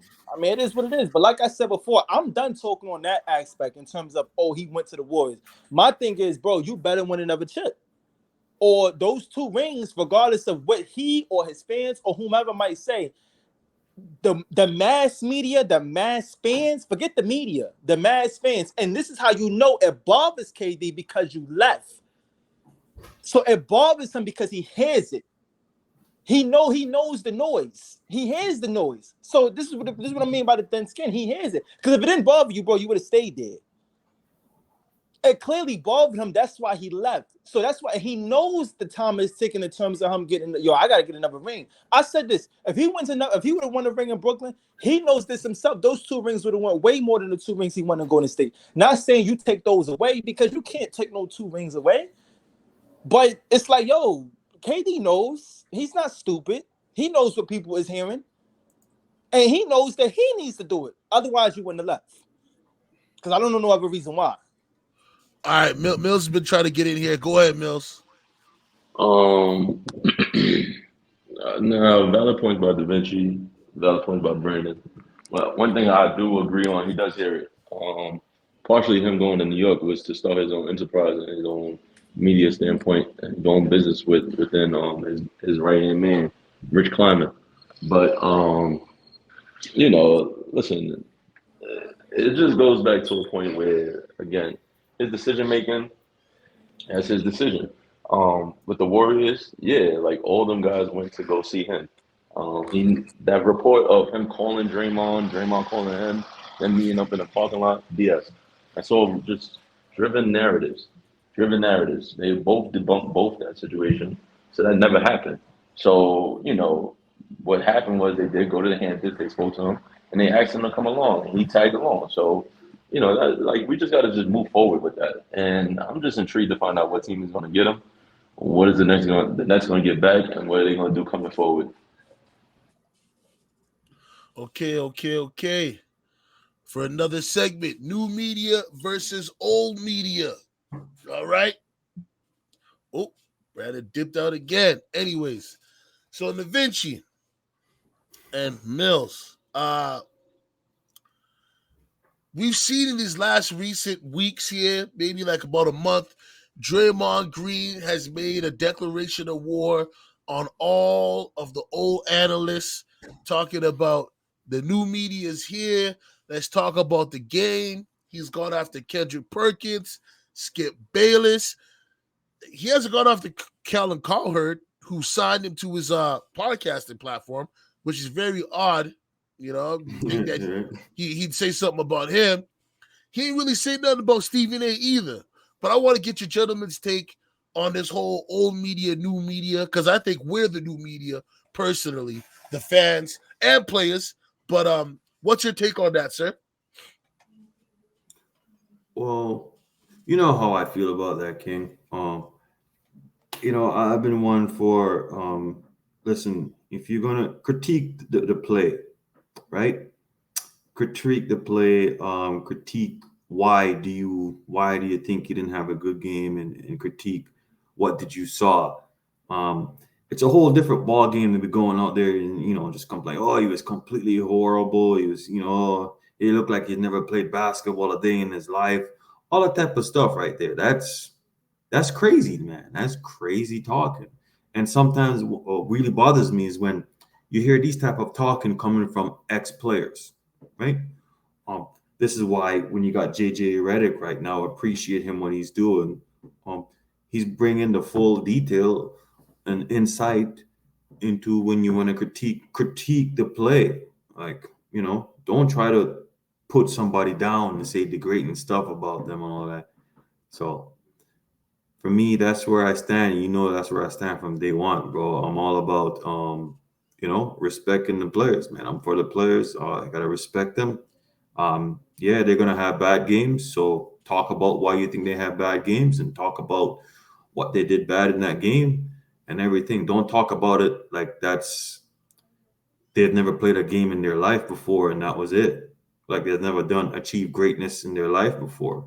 Of course, we did a segment not even like about a week ago talking about Nick Young using the light skin term. Oh, his real true light skin showed up.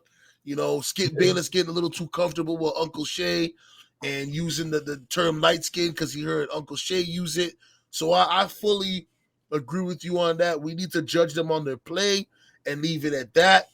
But, yet again, narratives run stories, stories run narratives. Everybody loves a little bit of drama. Some people want a little bit, some people want a lot. It's just a situation where us as the new media, we need to counteract what's going on with the older generation, as well as educate people and let them know, like, listen, this is sports. You know what I mean? Like Mills like to say, they are human. We all are human. People are gonna go through ups and downs. You know what I mean? We don't need to know the whole story. Like you said, Da Vinci, let's critique the game that we're watching and leave it at that. Sometimes people make that bad decisions, but we all do. I mean, I can speak for myself. I made a lot of bad decisions as a young man. I got older, got married. Oh, before I got married, but I got older, got more responsible. You know what I mean? Some of these NBA players are coming into the league at like 20 years old, B, with millions of dollars. Like, what do you expect them to do? How do you expect them to act? It doesn't matter how much media training or training you give them. They've got to learn to make these mistakes on their own. You know what I'm saying? But, King Mills, what you got to say, my brother? Yes, sir. I mean, just piggyback off of both of what y'all saying, man. Great points, and I definitely agree.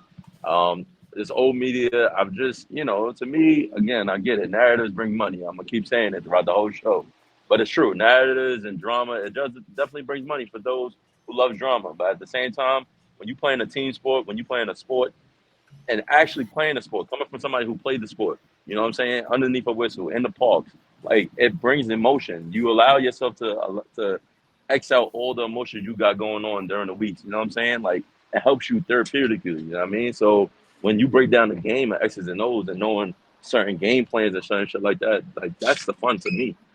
As a fan, like I love to see, all right, what this coach is going to bring up or what this team is going to do. How these players is fouling, how they shooting, what they shooting from a mid range or 3 point, how they turn over the ball. Like that is sports. Sports is not drama. Like if you want to go do that, go watch Love and Hip Hop. Go watch Real Housewives. You know what I'm saying? Like I all that. feel you. Leave that to that. Leave that to that. No, I feel you. I feel you. You know what I mean? Like I was saying, we are the new media. You know what I'm saying? It is what it is when it comes to that Yeah, stuff. yeah, it's all facts, man. On both of you guys' side, it's just like it's how ridiculous it sounds when it comes off your tongue. Like, yo, oh, his true light skin showed up. Like, what does that have to do with what does that have to do with basketball? What does that have to do with this man's play on the court, the color of his skin? I mean, Yeah. I like mean, that's just ridiculous. I can't believe people are actually out there saying that. That's ridiculous. well, you remember me saying this, Da Vinci, and I'm gonna continue to say this, right? Attention is the new drug, my guy. People like at the end of the day, we'll continue to do these shows as much as we can, but the way I look at it with us, you and Mills is very even keeled. Okay, you guys are just gonna me. I'll jump out the window, but I'm really doing it for entertainment, and I want to get laughs and jokes, and I want to have heated arguments, and you know what I mean. Just come from a different angle, but it's not always going to be a situation where I'm going to engage in the bullshit. I'm sorry, I'm not going to engage in foolishness. I'm not talking about Jason Tatum having a bad game because he's light skinned. I'm talking about Jason Tatum having a bad game because I swear he's a bakery between him and Brown. You know what I mean? They were leading the playoffs in turnovers before they played the Warriors. That was their Achilles heel. On top of not having a point guard that helped them run the system. You know what I mean? Well, At yeah. any point in Well, time of that, did I say anything about skin color? No, I no, no, talked no. about the players directly, and that is the problem in general with the old media. Like even Mad Dog Russo, you remember the clip I put out of JJ Redick clipping him, Yeah, yeah. right? He's he's a whole different ball And game. then Bob Cousy came back and said, "Oh, I guess I play with some great plumbers." Nah, people ain't really trying to downplay your stuff like that. They just trying to say the game has evolved. You know what I mean? And you'll hear me say this to this day. You take the worst player in the NBA today and put them back in that day, they cooking. There's no denying it, bro. They're cooking. The game is advanced. Players have advanced. Training has advanced. The gameplay itself has advanced. It's been evolutionized to the point where, yeah, people are doing crazy things. Look at the dunk competition. After the Aaron Gordon and Zach LaVine, ain't nobody paying attention to that no more. Those guys killed it. Like, you might as well get rid of the dunk competition now. It's what not. what they gonna do? What they gonna jump over a 20-foot building now? Yo, You know what I mean? well, it's not even dunk competition. What I'm about to say, I know you agree, and I can tell King Mills is a real guy, so you'll understand this too. It's not even dunk competition. It's the way the level of the game is now. It's the skills these guys have. When you look at players like Kevin Durant and Kyrie Irving, like how do you guard that back in the day, right? How can you guard that back in the day, and how can you guard that now, where all with the hand checking and all of that? Because back in the day, you can push, you could do all of that, right? It was you didn't have people have these crazy crossovers, can break your ankles in like 2 seconds back and forth. These guys have moves for every scenario now, every position on the court. These guys have things for. Yeah. So. For sure. You got anything you want to add to this, Mills, before we get into how the NBA got busy? Oh nah, I mean, and it's okay to crack jokes. It's okay to crack jokes. And hold on. Okay. No, Yeah. I'm sorry. All Yeah, right. so it's okay. It's okay to be cracking jokes and whatever. You know what I'm saying? Like, it's okay to come up with certain names, but when players feel away about the name, or if you're not really uplifting more than you are deteriorating, then what do you expect the player to do? So listen, like I said, new media is where it's go because we're breaking down the game, and if we want to sit here and get on a player, that's because how he played, and that's he has to take that. There's nothing wrong with that. No, I feel you. Here's the thing, though, right? Because we're gonna get into a little bit of this Westbrook thing, and then we really gonna get into the NBA getting busy yesterday. Westbrook is upset about people using his name, saying Westbrook. I understand that's your last name. That's going a little too far for some people. But we was crucifying. I was one of the people crucifying Paul George. Like, yo, were you shooting shots that hitting the backboard like way off P? And Hey, yeah, and you were being an old media on that one, and I was being a new media. Remember, I was checking you nonstop. Yeah, don't forget that part. Hey, hold on. Yeah. I wasn't being old media. I was being Yeah, myself. Okay, I'm not part of the old media. I'm part of the new media. That's why we created this platform. I was. Hold on. Let's go back The way you were talking reckless is like, you were talking like, I've never seen Paul George do anything. You were just critiquing him off the bad series he had. Like, you were talking about fam. You're gonna tell me that you want to sit here right now and tell me Paul George wasn't playing like dog-ish? No, I'm not saying that. I'm just saying that. But I'm saying, I said it, and before I said it, Dwayne Wade came back and said it. I said, listen, that's okay. Everybody plays bad. Everybody has bad series, some here and then. But the way people were talking about and they were going at Paul George at that time, it was like this man has never done nothing in his NBA career. We've never seen him perform great in a playoff before. We've never seen him done these things. That was my problem with it. How people, not just saying necessarily you, but it was how the whole media and all these guys were like just going after him nonstop. Well, no, I've never seen Da Paul George be great. No, but Da Vinci, you know why they were going at him? He's the one that named himself Playoff P. So when they see Playoff P didn't show up, they say way off P. Okay. Backboard P. Okay. Okay. Here's my thing. King Mills. Have we not seen a playoff P a lot of times? He lived yes, we have. All the time. Exactly. So that was my thing. But here's the thing, though. He was performing bad at that moment. Exactly. So hold on. at that moment, so because he's performing better at that moment, you're gonna take away everything else. You're gonna take away the name I didn't that take he away lived up everything to. else. I didn't take away everything else. I said at that moment in time, he was way off P. I'm like, this guy should not be talking. Shut up and just play. Because at the same time, you've seen me this year when everybody's going after Russ, and I've been going after Russ. I said, Paul George changed the narrative. When he brought them to the Western Conference Finals, a team that's never been there, I said, y'all got to give this guy his respect. I said, Tyronn Lue's got to get his respect because they For did me, something, and you can't take that away from them. But if we're talking about it now in the moment, yeah, if you play like dog-ish, I'm going to say you play like dog-ish. You know what I mean? well, and that's right. You're allowed to say if somebody's playing bad. I mean, you look at it and then you say why he's playing bad. But at that time, nobody was saying why Paul George is playing bad. Nobody was saying, oh, because of the way the system that the coach had him playing. Nobody was going that route. Everybody's just like, oh, he sucks. He's so bad. He's just doing this. Nobody was giving you the detail behind why you think he was playing bad. No, but Da Vinci, Right? he came out himself and said he was going through some mental issues. Because remember, this is all in the bubble, right? He had to have a therapist. So people were attacking that. And that's one thing. I just want to make this very clear, okay? I'm only speaking for myself. I don't care if you go see a therapist. I wouldn't see a therapist when my parents died. I wasn't the same person. I had anger issues. Okay, I lost both my parents back to back. Lost my mom 4 months before my daughter was born, B. I wake up every morning. I look at my daughter and it hurts because she looked just like my mom, B. You know what I'm saying? She looked like my dad. She'll never know the love that they have for her. She don't even know that that's her grandparents, B. You know what I'm saying? And I had other personal issues that were going on, you know. I did a bunch of crazy stuff, but I'm telling you, my G, you know what I mean? Somebody going to therapy, that ain't no sucker move, man. That's somebody trying to better themselves. They realize that something with their mental ain't right.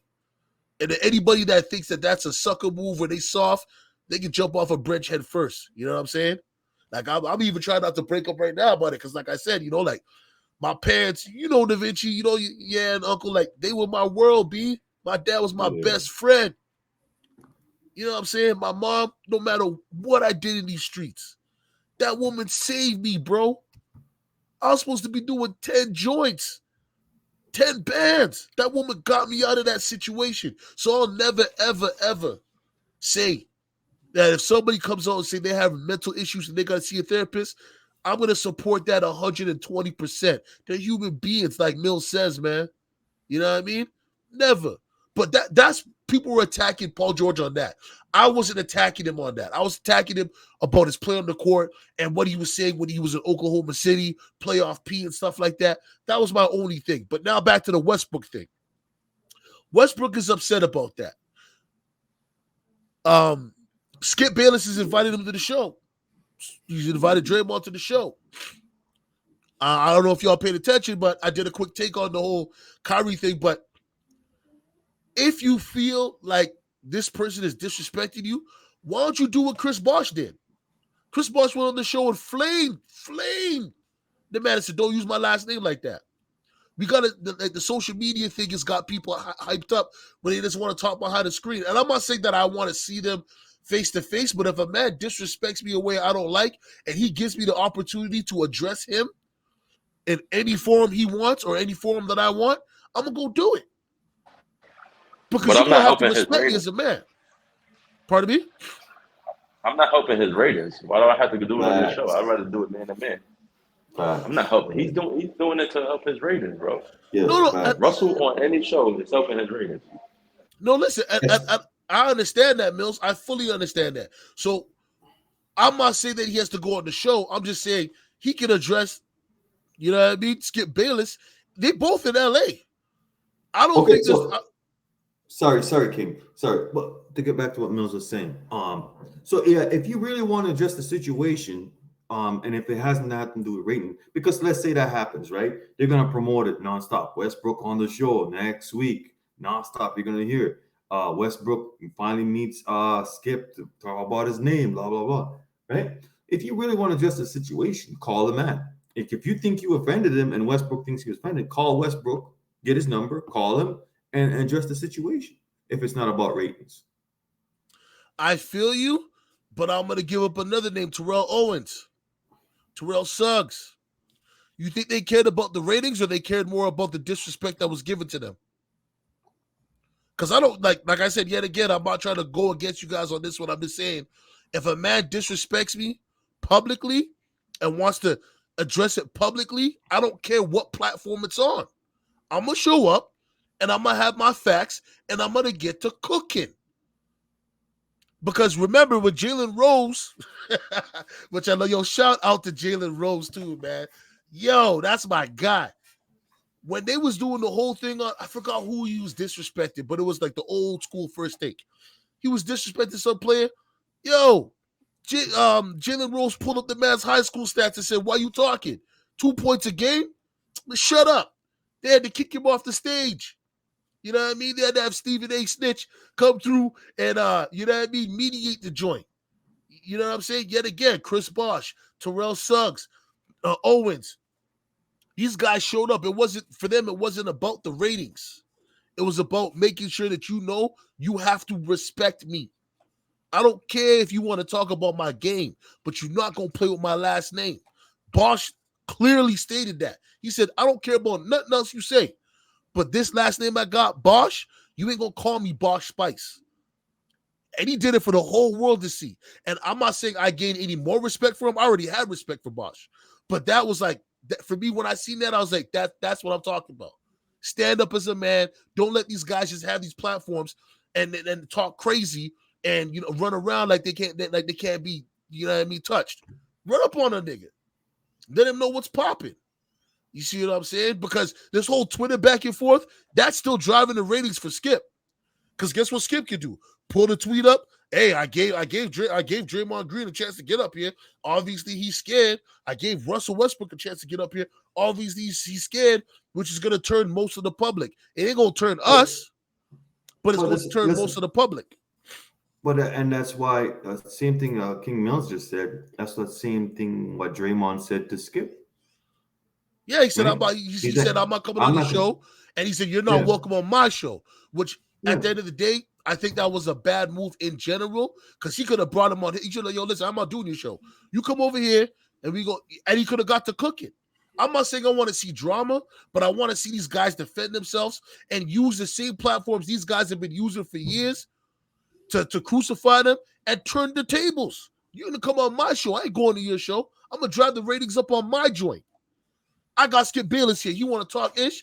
You know what I mean? You're telling me Draymond can't get Russ on his show and the two of them pack him out? I'm like I said, I'm just coming from all different angles, my guy. There's so many ways to skin a cat. You see what I'm saying? And if you don't want this old media to be on your head, pause. You know what I'm saying? Turn the tables on them. You feel me? You got anything you want to say, Mills, before we get into this NBA-ish? Yeah, I mean, you know, I feel Draymond should have said, like, yo, all right, I go on your podcast, you come on mine. You know what I'm saying? And either they could form it together, like they both can go live at the same time. It would be no issue. You know what I'm saying? Because I think Draymond shit is being ran by the volume. And you know, of course, Fox is helping Skip out, but they can form it together. It's the internet at this point. But you know, it's all about that personal ratings. That's what it's all about. But you know, like I said, I'm all for players defending themselves at all costs. You know, I just know like Skip is purposely going at certain players, and then every time, oh, I see you're responding to me. You need to come on Fox Sports, and we'll sell this here. Like, no, I'm not helping your ratings, bro. I don't really bang with you like that. You know what I'm saying? And at the end of the day, with men talk, like, I'd rather face to face at this point. You know, like things like you disrespecting my name. I want to see you face to face and have that same energy. Why do I have to hide behind a podcast? You know what I'm saying? Yeah, you're disrespecting somebody, and yet if you really look at it, you inviting them on your show to make ratings off them is disrespect them even more. Right. It's like you're using me and I'm not getting shit out of it. Fuck out of here. No, listen, and I feel that though, right? But you know what I mean? I know Bosh was way before the internet was really popping, but yet again, Bosh and Terrell came on the show, even Suggs, they came on the show and they went straight for the man's neck. You know what I'm saying? And the fans out there that may not be into sports or into these guys in general, pause. You know what I mean? You New York niggas got my mind fucked up. But yeah, you know what I'm saying? Like, well, not really into that conversation like that. They went there and made sure that they cleared their name in all matters to let people know, like, listen, these guys are not untouchable. We can run up on them at any time. Kyrie showed up the first take one time, and then, you know what I mean, whatever. So I feel you, Mills, about the driving of the ratings. I'm not too concerned about driving the ratings. I'm saying, as a man, if you disrespect me publicly, we're not handling that behind closed doors, my G. You gonna have to. It's like the Will Smith and Chris Rock thing. I tell people this all day. I don't care how many apologies Will Smith puts out here on Twitter or whatever. No, you need to stand up on the stage beside this man and tell this man, I'm sorry. I should have never done that. I can respect that. Shannon Sharp said some crazy stuff the other day about what's his face? About Jason Richardson. Richard Jefferson. Richard Jefferson. He apologized publicly, my G. He didn't see the man face to face, but he said, you know what? I was wrong for that. You know what I mean? I shouldn't have said that. Your job is different than mine. That's not what I meant, but I know you took offense to it and I worded it wrong. That's how it needs to be addressed. Because if I disrespect you on this platform, Mills, even though we're in two different No, countries, we have to address it publicly for people to see. So you know what I mean? So that way your respect is shown and it's more than earned. You feel me? so and this you keep saying the Chris Bosh situation, bro. You know he kept calling him bitch Bosh after, right? So I mean, and on top of that, bitch Bosh even said, "Oh well, my aunt wouldn't appreciate you stop saying that." Like my aunt, I don't really like you using Bosh, but I'll give you the Terrell Owens situation. Like Terrell Owens literally came out and called fucking Stephen A. like a coon, and he said basically, he said, "What's the name is more of a black man than he is." You know what I'm saying? Like that's cool. You know, we'll And never he ran up forget on Skip too. that. But at the same time, yeah, and he let up on Skip. He did let up on Skip, but you know, with Bosh went about that shit so fucking soft. I don't even want to mention that nigga. I really don't. I feel you. I feel you. All right. Da Vinci ain't got much time left, so it'll probably be me and you. But we gonna get into the NBA got real busy yesterday, my guy. Real busy. So let's get this popping here, man. All right. So here's a recap of some stuff. You know what I mean? We already talked about the trade. Jokic agrees to a supermax deal with Denver. I think that's awesome. Beal and the Wizards agree to a 5-year deal. I'm gonna stop there real quick. I want to know what your guys' take on that because I know Da Vinci got to get out of here soon. What do you think of Beal staying with the Wizards? You think that's a bad move? I think this is, what we're seeing repeat here. I think it's the same scenario as in Lillard in Portland. Loyalty. Yeah, that's just what I seen. That's what I see going on here. I don't see them doing anything at the moment to become a contender or even a high seed playoff team. I just don't. I don't. Yeah, but maybe he's getting that deal because, yet again, KD could be on his way, man. You never know, right? He could be getting, you know what I'm saying, somebody else to help him do something with the Wizards. What you Yeah. got to say, Mills?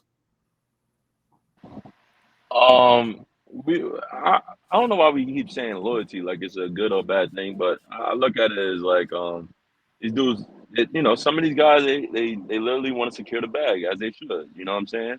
So the plan in this game isn't about basically winning a championship all the time, or like who's to say like I'll get more praise if I stay, and I'll get the likes of a KD and a Kyrie coming to the Wizards because they have the cap space to do so, and having Bradley Bill. You know what I'm saying? So I definitely feel like it's a possibility because I know we went away from the KD situation, but I think Washington has a way of getting both of them over there. You know what I'm saying? They could change the whole shit around with Bradley Bill there. So big ups to Bradley Bill securing that bag, getting a super max, and more power to him. Okay. I know this one gonna hurt because we talked about it for like the last 3 days. Brunson reportedly agrees to his 4-year deal. Now I know Mills, he's happy for it. He can ball out. Some of the other gentlemen weren't too happy about it. You know what I mean? I felt like one thing for sure, I can't believe that they missed out on Murray. They have the picks. Why the heck did you go get him? Why you let what team was it again that got Murray? The Atlanta Hawks. Why you Hawks. let him go there? Why did y'all put the picks up? You know what I'm saying? I'm gonna let Mills go on that one though. Go ahead, Mills. I don't know. I think more Greg Pop did some sucker shit more than anything. I don't think it was us. I wouldn't think that, the fact that we was gonna get Bronson, that means we can't get Murray. Or even down the line with the rookie deals. Like, I know his rookie deal gonna come up soon. He gonna want money. Are we gonna have enough for it?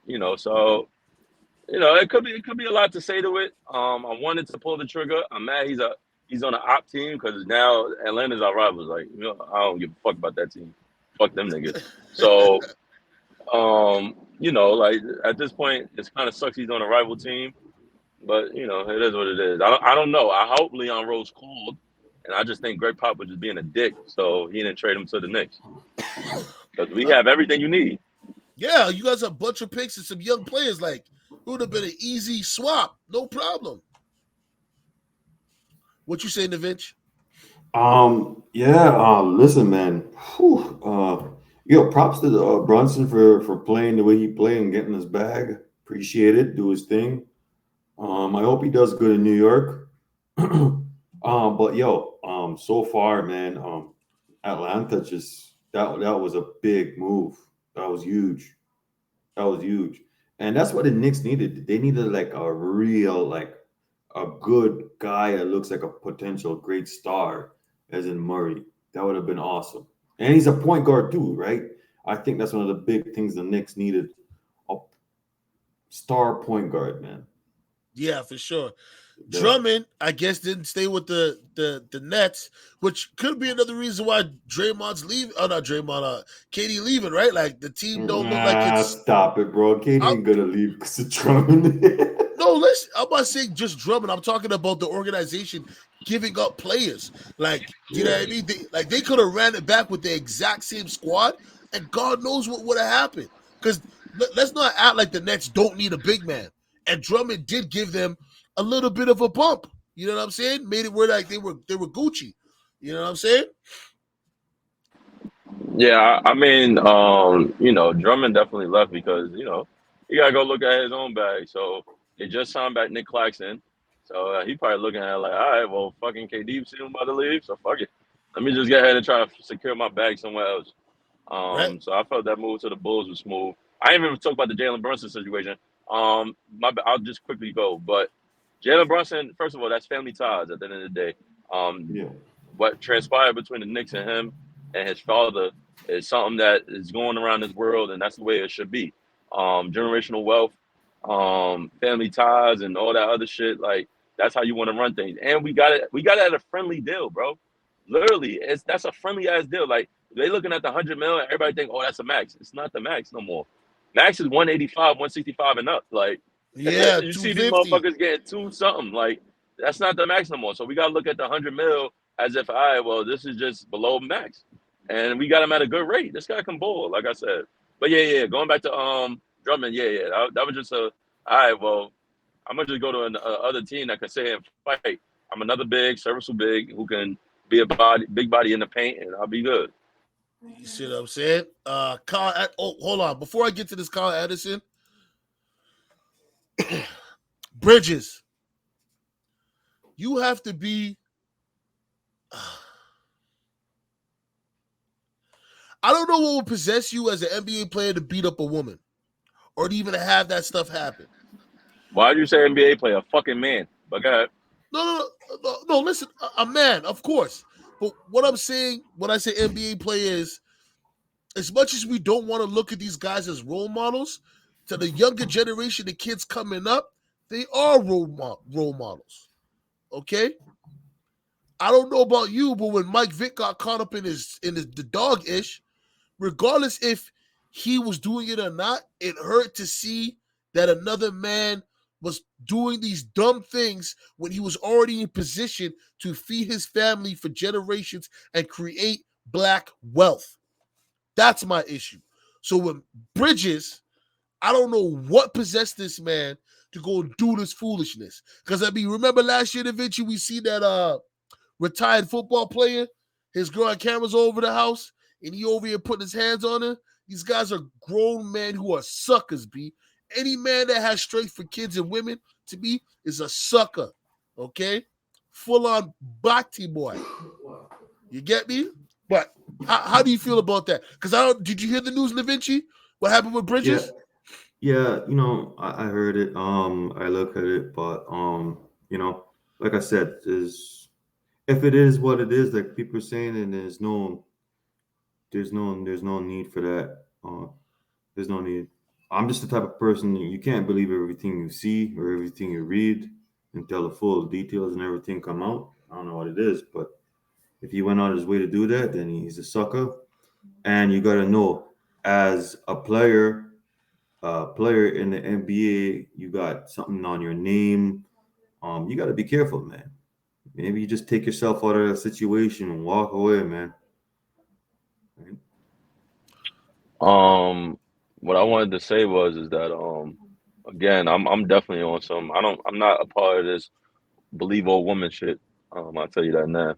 But one thing that bothered me the most was the clip when the son was talking to his grandmother, and that shit pissed me the fuck off because as men, we supposed to first of all, we're protectors, all right? And I get it. Women, they literally could push your buttons to the max, especially with the ones you care about. And at some times, especially when your children is around, you got to just walk away, bro. Walk away. You know what I'm saying? Like, all right, you threw the phone. Like, the son knew that you threw the phone. The son knew you choked her. The son knew that, you was, it looks to me, it wasn't like you beat on her. It just looked like you strangled her. You know what I'm saying? And you just use all your strength. So it's, at the end of the day, biologically, we're stronger than women. That's nothing we can take away. But at the same time, your anger has to be, all right, let me let off steam by, right, it got to be controlled. And we got to let off steam by walking away, bro. It's just that easy. It's just that easy. I'm not gonna talk about her. I feel like she kind of did some dumb shit, but it is what it is. But like I said, like at the end of the day, as a man, there's no excuses for that, bro. Not in front of your child. And now you're showing your child that this is okay. You know what I'm saying? Like now your child looks at you as if you're a fucking demon. And I was there. Like I've been that child. I've been that child. So nah. Yeah, I feel you. We'll get back to everything else here. So Kyle Anderson agrees to a deal with the Timberwolves. Slow mo, my boy, man. I'm happy for him.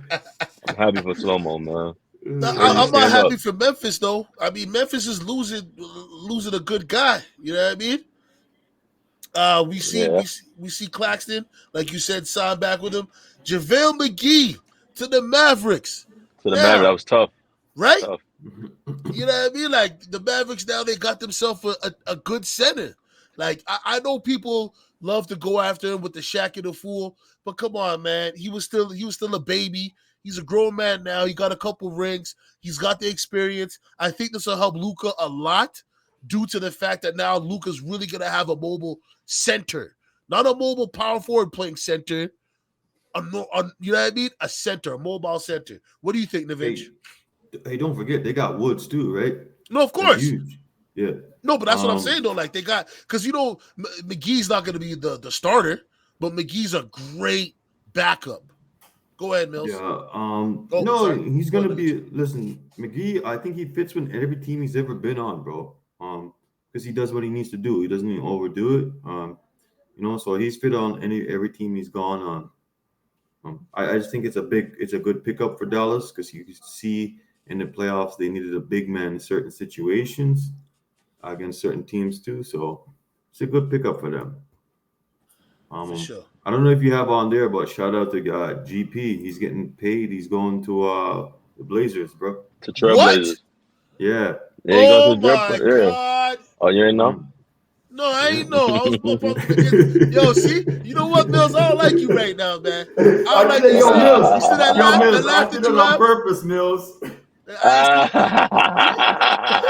You see that laugh? I don't like that laugh. That's too evil, man. The guy's like, yeah, Warriors gonna fall apart. I thought they was gonna give him his money, Nah, bro. they're not gonna fall apart. But they listen, man. They gotta pay Poole. They gotta pay Wiggins. So at some point, you're gonna have to let go people you gonna love. You know. Yeah. But going back to JaVale is literally the missing piece for Dallas, where they were missing a rim protector. They have solid wing players who can play defense, but in today's game, nigga, you can't play defense how you want to play defense. So, you need a rim protector. The fact that they got that in him, who can grab balls, won't really get out rebound as much as they did before. So this is a key pickup, man. Like JaVale is solid. JaVale is a solid player. For But sure. I'll let you go ahead about GP. You see that? I don't like that. I don't like that at all. I don't like that at all, man. I'm gonna have to drop a dime on that nigga. You know what I mean? But yeah, no, it is what it is, man. I can't believe that. We'll probably get to that in a second. Batum assigns a 2-year deal with the Clippers. You know what I mean? Happy for him. Chris, gets over there with the Raptors. Harris agrees to a 2-year deal with the Magic. I don't see the Magic's doing anything too crazy. Now this one, Kevin Knox, wasn't he on the Knicks? Why he go to the Pistons like that, Mills? He got traded to the Hawks, and he was a free agent, so he goes to the Yeah. Pistons. Okay. But yeah, they didn't need him though. I think they got Obi Toppin is a better. Um, Obi Toppin is better. They didn't really need him. Okay. Hell no. Yeah. But Toscano yo, Anderson. Oh yeah. hold on there. I gotta go run King, but I'm gonna hit you off with something. Yo, Gallinari is gone to Boston, bro. Um, Wow. yeah, It's a done Gallinari's deal gone because to. he said that he was interested. Yeah, they're like it's fine. It's finalized. It's a buyout, and he's heading there. Okay. Okay, cool. Yeah, That's dope. yeah. So that's Okay. it, And bro. all right, fam. You take care, man. Enjoy All your right, little Demetrius. holiday. All right, man. Yo, King Mills was a pleasure, brother. Yes, sir. Likewise, likewise. Peace, guys. Peace. Yeah. So it's just gonna be me and you. Everybody else dipped out, but it's all right, man. Me and you. The two That's all kings can right. always hold down the show, baby. You know what I mean? So That's a fact. Toscano Anderson sides with the Lakers. How do you feel about that? He got his ring. At the end of the day, his rotation got drawn out off of GP, off of Wiggins playing well. Oh, side note, Otto Porter going to Toronto also. You ain't got that on the screen, Oh but it's my all right. God. You guys are just trying to kill. Yo, man. Where Floyd at, man? I need my Warrior team to help me out here, man. You guys are here trying to Nah, kill man. me. I'm just giving you scoop, man. I'm just giving you scoop. But Toscano at the end of the day, he with Clutch Sports, so Clutch Mafia, they love to bring their players all together. So that's what they doing with what's the name? Hawks are trading Kevin Huter to the Kings. Wow. For Mo Hawkers. That's weird. But yeah, so you got Toscano who wanted to play more minutes. He'll be a very good role player for the Lakers off the bench. So that's what that is. That's what that is. Yeah, Jordan Reed got picked up by the Nuggets. I don't think that's a bad deal. I just don't know what he's really gonna do for them. You know what I'm saying? Mm-hmm. Like I don't know. And then Lonnie Walker's gonna join the Lakers after the Spurs get rid of him. And Bagley, the third, he's going to Resigning back. Detroit. Going back to Detroit. Oh yeah, I forgot he got traded there. He got My bad. traded. Yeah, he got traded in the mid part of the season last year. Dang. Can I ask you a question? Do you think Detroit is trying to build something like they did in was it 04 when they beat They the possibly the he could be 0 Lakers? for. Yeah, I think that at the end of the day, this young team, and they got a lot of young players. But these young players is dope. Like Dwayne Casey ain't no slouch, bro. He got these players playing. So at Yeah. the end of the day, like if Jaden Ivey pans out the way he needs to be, you got Cade Cunningham who can literally just be a playmaker. Like he could be another Luca, but hopefully he'll be a more off ball style because he ain't play Luca. But having those both as at the backup position with a Sadiq Bey who can shoot the ball lights out, tough player slasher. You know what I'm saying? Like, and you got a Marvin back who's young who can do whatever scrappy. You just drafted got him through a trade, and a guy who's just like Bam out of the bio, who can play defense, mobile, pass the ball, can put the ball on the floor a little bit. I liked what they doing, man. And Dwayne Casey ain't no slouch, like I said. Like that guy's a coach of the year who got fired the same year, which is stupid. But shout out to him. For sure. So like I like what they doing over there, man. I ain't like Detroit because of my younger days being a Kobe fan, but I'll be intrigued to watch out what they doing, man. Okay. Dort signs a 5-year deal with the Thunder. How you feel about that? That right there is shocking, man. Shocking, and shout out to Luke Dort. I always loved this game. As soon as he came out from the G League going to OKC. He's tough as nails, man. I'm glad he got his money. Proud of him. And I love to see his journey, man. For real, for real. So the Trailblazers signed Simmons, right? Yeah, that was a shocker to me. Can't front. And I want to know, like, I mean, he got the same deal as Jalen Brunson. It's not like a Yeah. max, but he's a young player, so it's like Portland. Are you trying to tell Dame he can go, or you know what I'm saying? Like, what are y'all trying to say right now? Well, no, maybe they're just trying to make sure that they're letting him know that we do want to invest in you and we want you to be here long term, and we can't put all the pressure on you to perform all the time. Like we need to get you help, because that's always been my biggest thing with Dame over there. Was like, yo, who does he have? Like him and CJ McCollum. I wasn't really feeling that whole vibe, because I'm like, they both kind of do the same thing, and you know what I mean. Like if it's gonna be Lillard there, Lillard needs. And I don't want to sound bad when I say he needs the Allen Iverson treatment. Like they need to put players around that can do other things and allow him just to be the scorer and do his thing. Like he needs defenders, he needs, two-way players, you know what I'm saying? And then build around him. Because they haven't done that. Like, I'm not gonna act like Nurkic is a bum, but come on now, B. Nurkic, like that guy, he just got out the body bag. LeBron put him in 2 years ago. He just got out the body bag. You know what I'm saying? Yeah, and he was signed back today. But like, all right, but let's see what me is Simmons. He deserves the start, bro. That boy's a starting point guard in my eyes. So I get it. Like he got his bag. Shout out to him. But I'm just trying to figure out like what is it that they want to do, because Simmons deserves the start. Like he's a starting point guard in this league.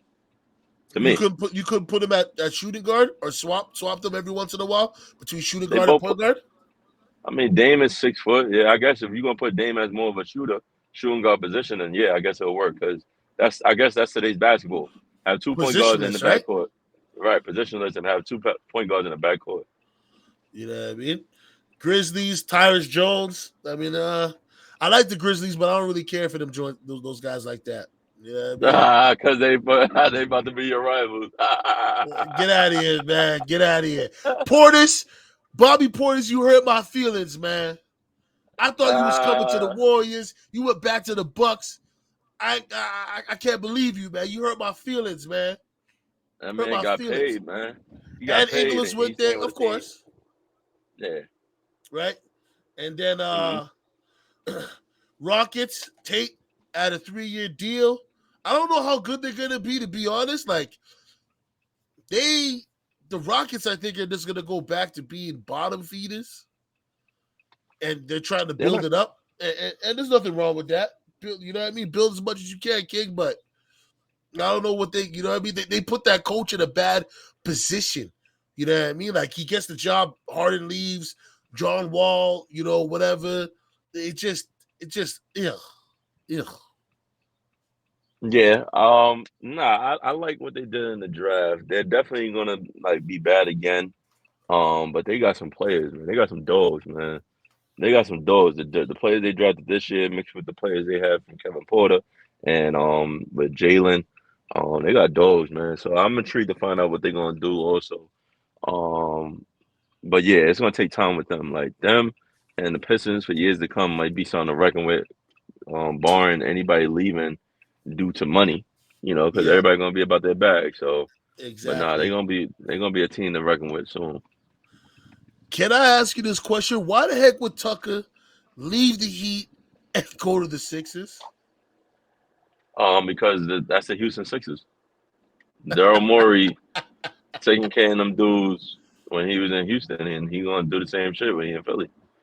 And And there's no how taxes. The taxes still low over there too. So Yeah, you know, but Daniel House though, uh, that's if I yeah, said it Daniel right. House is another one. Yeah, you said it right, Daniel House. Okay, yeah, he's all right. I mean, I'm not gonna say he's bad, but I mean, James Harden re-signing at a lower rate. I respect him for that because it's I like definitely respect him for that. he knows that, like, listen, I can't do it all on my own, and we need a team here. But I also feel like him and Daryl Morey have this, what's the word, It's chemistry. a bromance, yeah, Yeah, bromance type of situation going on. you know what I'm saying? So, like, I think he's doing him a solid and saying, yo, listen, I know I wanted this money, but we want to win. I want to get a championship. And also, I have to respect that he realizes Embiid is in his prime right now. He can't be greedy with the money. He's going to get Right. bags anyways because he out here with the stars. So why not, you know what I'm saying? Get everything going over here and make Brook. That's probably another reason KD left too. He said, "Yo, man, everybody over here stacking up, and I'm with Kyrie who don't want to play."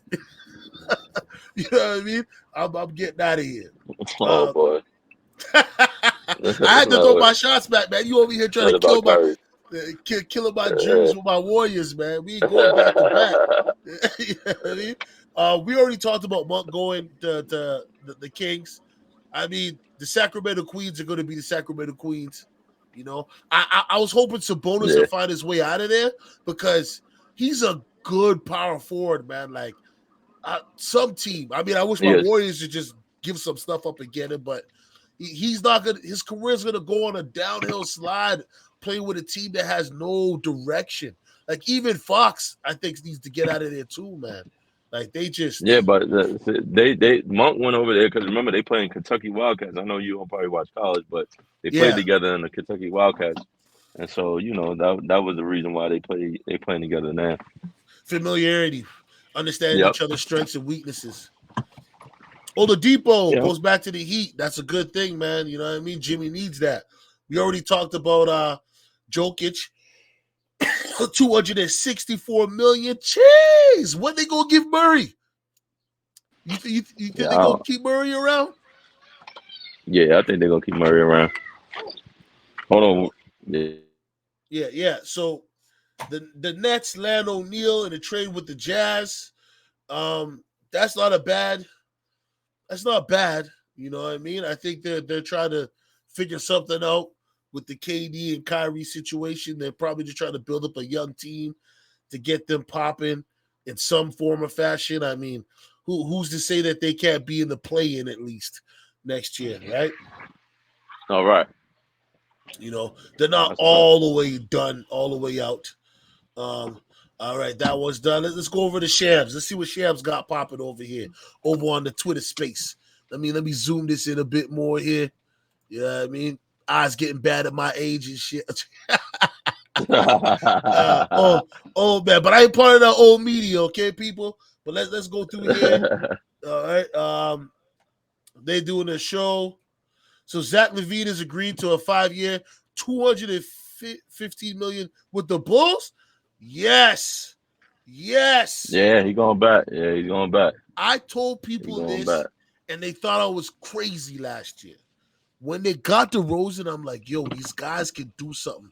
I'm not saying they're going to win a championship, but with Lonzo, Caruso, DeRozan, and Zach, and then you put Vucevic, man, yo, they can do something.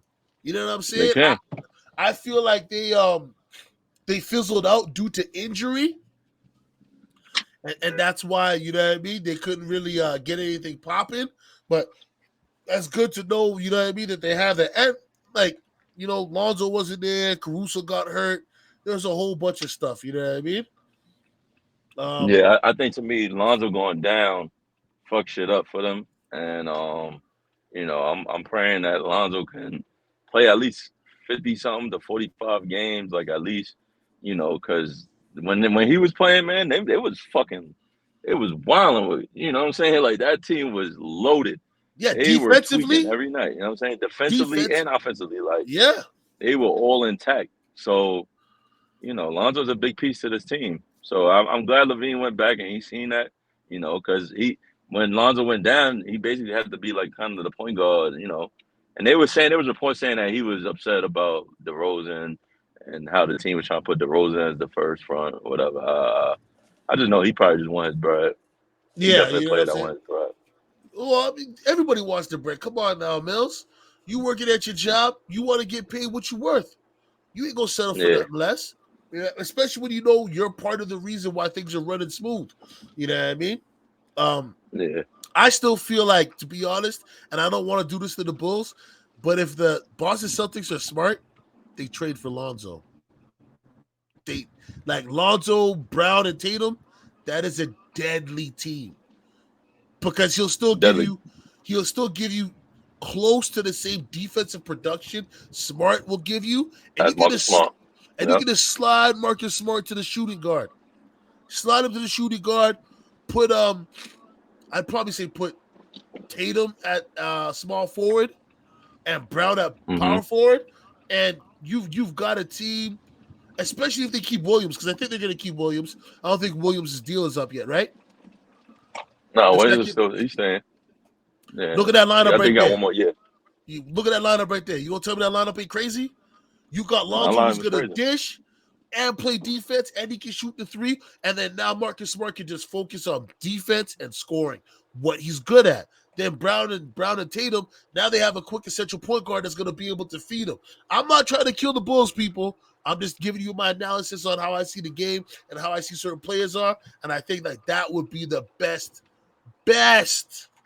thing for Boston because that would allow them next year to go and say, listen, we already got to the finals. Now we go win this joint. We don't care who won't be there. We gonna tear them up. But Yeah. I definitely agree. Williams, Zion, he's nearing it. Okay, $231 million rookie It's not extension. fully guaranteed. No? Nah, it's not. It's a center base. Man only Oh, played a couple of games. Yeah, it's a center base. dang. Yeah, so he gotta show and he gotta eat that. It's cool as long as he secured his. Listen, he did the right thing again, and that's why it goes back to my argument that these players really bring the revenue. So player like him, you don't want to really lose him, but at the same time, he brings so much revenue towards your team. Mind you, you got a fucking coach in Willie Green, who's an excellent coach. Shout out to him. Yeah. Man, shout out to all of them, man. Burgerstaff, Willie Green, Chauncey Billups. Shout out to these guys, man. Fuck out of here. Like, shout out to them. But anyway, you got a young team in the Pelicans who can really do something. What is Zion and the likes? Like, look at that team with CJ, Brandon Ingram, and Zion, bro. With a Herbert Jones, Jose Alvarado. Like, hey, listen, don't sleep on the Pelicans, man. Don't sleep on them Pelicans. I can't believe I'm seeing this. My heart broken, man. Why didn't let Gary Payton go? God Yeah, damn. man. He got the bread. He got that. I I mean, know, like he I got the ring. know, I know. Y'all I'm couldn't pay him. just, Y'all couldn't pay him what he just got. So I know, man. I know. yeah, that's You gonna. know, It's gonna I'm hurt. gonna stop sharing this shit. I can't take it no more, man. I'm upset, B.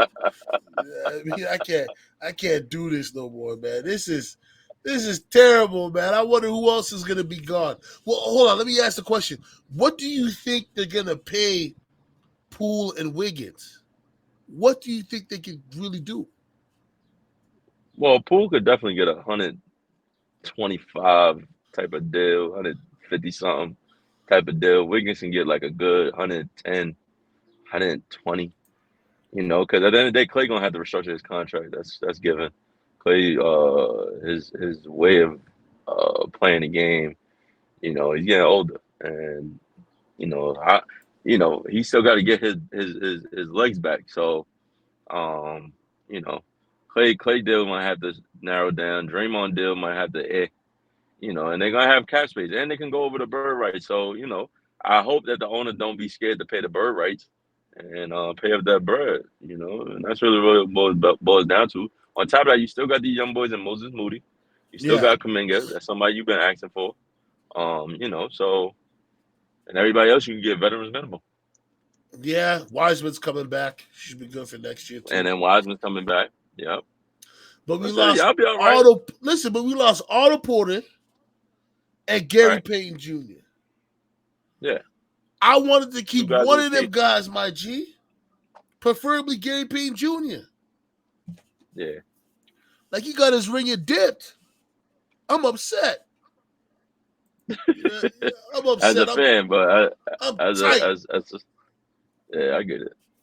And Donovan I Mitchell, get it. we still don't know what's going on with him. He might want out of there too. Yeah, Donovan Mitchell situation is it's still on a wait to see type of thing because it's not getting much uh buzz as KD talking about he want to get traded, but Donovan Mitchell still wants it. He not saying much, but he should at this point because from the grapevine I'm hearing the father saying a lot. But that's here nor there. That's here No, nor there. I feel you on that. I feel you on that. So before we really get up out of here, can I get any early predictions from you for basketball here? Oh, as in who gonna win? No, oh, you know what? I'm It's saying still tight early. I'm not Still saying tight I'm early. not saying championship. I'm just saying the rankings in the East and the West. Like what top 3 teams in the East and what top 3 teams in the West. That's it. We're not gonna go too crazy, man. Oh, okay. I mean, just off rip, um, I'll go with the East. You still got the Bucks of the world. You still got the Bulls. You still got Miami. If they don't switch up nothing, you still got the Hawks can definitely make a killing right now. Again, to that top 5 or top 4 seeds. Cleveland, don't sleep on Cleveland. Yeah, my cousin Da Um, Vinci, he like I said last year, he was the only person saying, "Yo, watch out for them." I'm like, "Yo, those guys are done." LeBron left, and I had to hold that L, man. I couldn't even light it up. I just had to hold it up for the camera and let everybody see. You know what I'm saying? Yeah, don't sleep on Cleveland. That's top seeds. And the rest, I mean, for the bottom 3 or 6, 7, 8, and 9 and 10, all that shit can something can happen. You know what I mean? So I'll just wait and see. But I will hope to see the Knicks in there. But it is what it is at this point. I still gotta see the Your rest of Knicks my ain't going team. nowhere, man. Your Knicks Yeah, ain't okay. going nowhere. I'm just Heard letting you. you know, man. I'm just trying to be on. I root for your Jets. I'm not a Jets fan, but I root for your Jets because I like the moves they made and how they're going about it. Football season, which we'll do some of these for football too. But when it comes to the Knicks, man, they missed out on Murray, my guy. Wow. Hold on. I got a bomb. Malcolm Brogdon is going to the Celtics. Oh my god, I'm tired, son. I'm tired. Wow. Who? Hold on. Did they trade him? Who they trade him Wow. for? Who they Yeah, trade him they for? trade him, Let me but see if I can I'm find waiting for the this. details. Let me see if I Waiting can for the find this. details. Looks like I was gonna end the show but it looks like we ain't gonna end the show yet, man. We got to break this news, man. King Mill We bombs, definitely bang. is live. King Yeah, Mill's that's bombs, tough. bang. That's tough.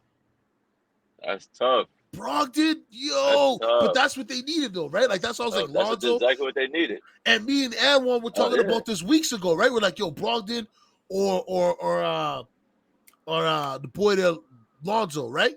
They got yeah, Brogdon. That's crazy. You know what I yeah. That's mean? crazy. Another defender that mixed with Marcus Smart. That's fire. But a That's fire. defender that has playmaking skills. Brogdon can be a good And point guard. playmaking skills. Yeah, and You can know what I finish mean? around the hoop. Exactly. He's tough. That's He just gotta tough. stay healthy. Yeah, I mean, I don't think he's had too many problems staying healthy. Do you? Yeah, it could have been, with the Pacers, it could have been he don't want to play and a little bit of him being injured. But yeah, like he had like one bad severe injury, and it's like, especially with the Bucks, before Drew Holiday got there. Yeah. So, but that's tough, man. I like that. I want to see what they traded though. Definitely want to see what they Yeah, traded. I'm trying to look for it right now as we talking. Right The now as we details ain't talking. pop out yet. They're gonna pop Yeah. out soon. Yeah, I mean. But yeah, okay, so you got your East. Oh yeah, the Where's the West. West The at? West. I got Warriors, of course. depending on what the Suns do, I still got the Suns. You know what I mean? Still with that roster. That roster's still legit. Oh yeah, it depends on what they're gonna do at Ayton, but you know they could pick up a big. I got Dallas climbing the charts. Clippers is definitely climbing the charts. Grizzlies is definitely climbing the charts. T Wolves is climbing the charts. Don't sleep on the T Wolves. Rest of the 6 and 7 and 8, 9 and 10. You know, I guess it's fair to put the Lakers there. I guess. I guess. You know. I mean, look at this. I'm rooting for Ham. I'm rooting for Darwin Ham. You know. But I gotta see, man. Like it's all LeBron. Like if LeBron's gonna change up his game plan. Huh? You think they're gonna trade Russ? Nobody ain't not taking Russ, man. No one's taking Russ. I mean, it's an And it's not expiring about contract. Russ bad play. It's not about Russ bad play. That's a lot of money, bro. It's a lot of money. And these You don't think contracts OKC right now, will put up some picks for that? OKC not taking him back. He's not going back. He don't want to go back. Okay, I feel you. He don't want to go back. So my top teams in the East, I'm gonna have to be honest. It's gonna go Bucks, Philly, Heat. I said Bucks in mine. No, you didn't. But it's okay though. I understand. Like, oh yeah, we Bucks going off the top of our Bucks head. definitely up there. Yeah, we're going off the top of our head. Bucks definitely up there. Philly yeah, Philly. I'm gonna go Bulls over Boston for now. Then I'll go Boston, Atlanta.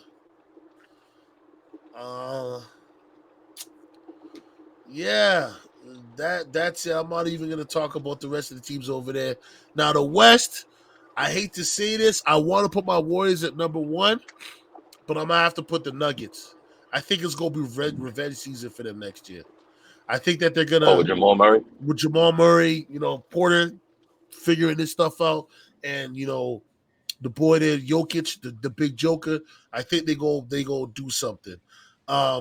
Clippers, Memphis.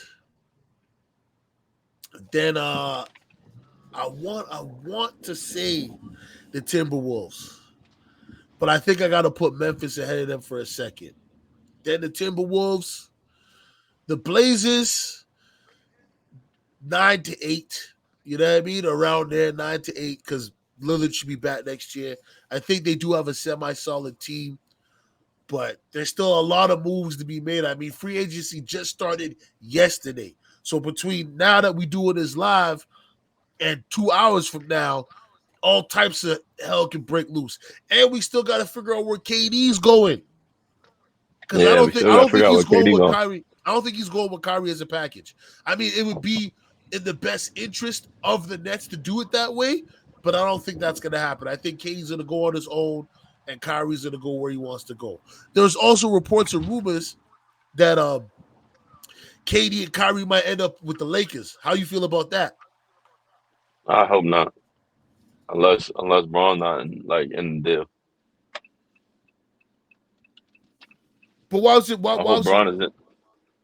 hope Braun is in the deal so he can go play with Ben Simmons. That's something he always wanted to do. That's something he always wanted to do. Like, oh man, you cold, B. You cold. I mean, shit.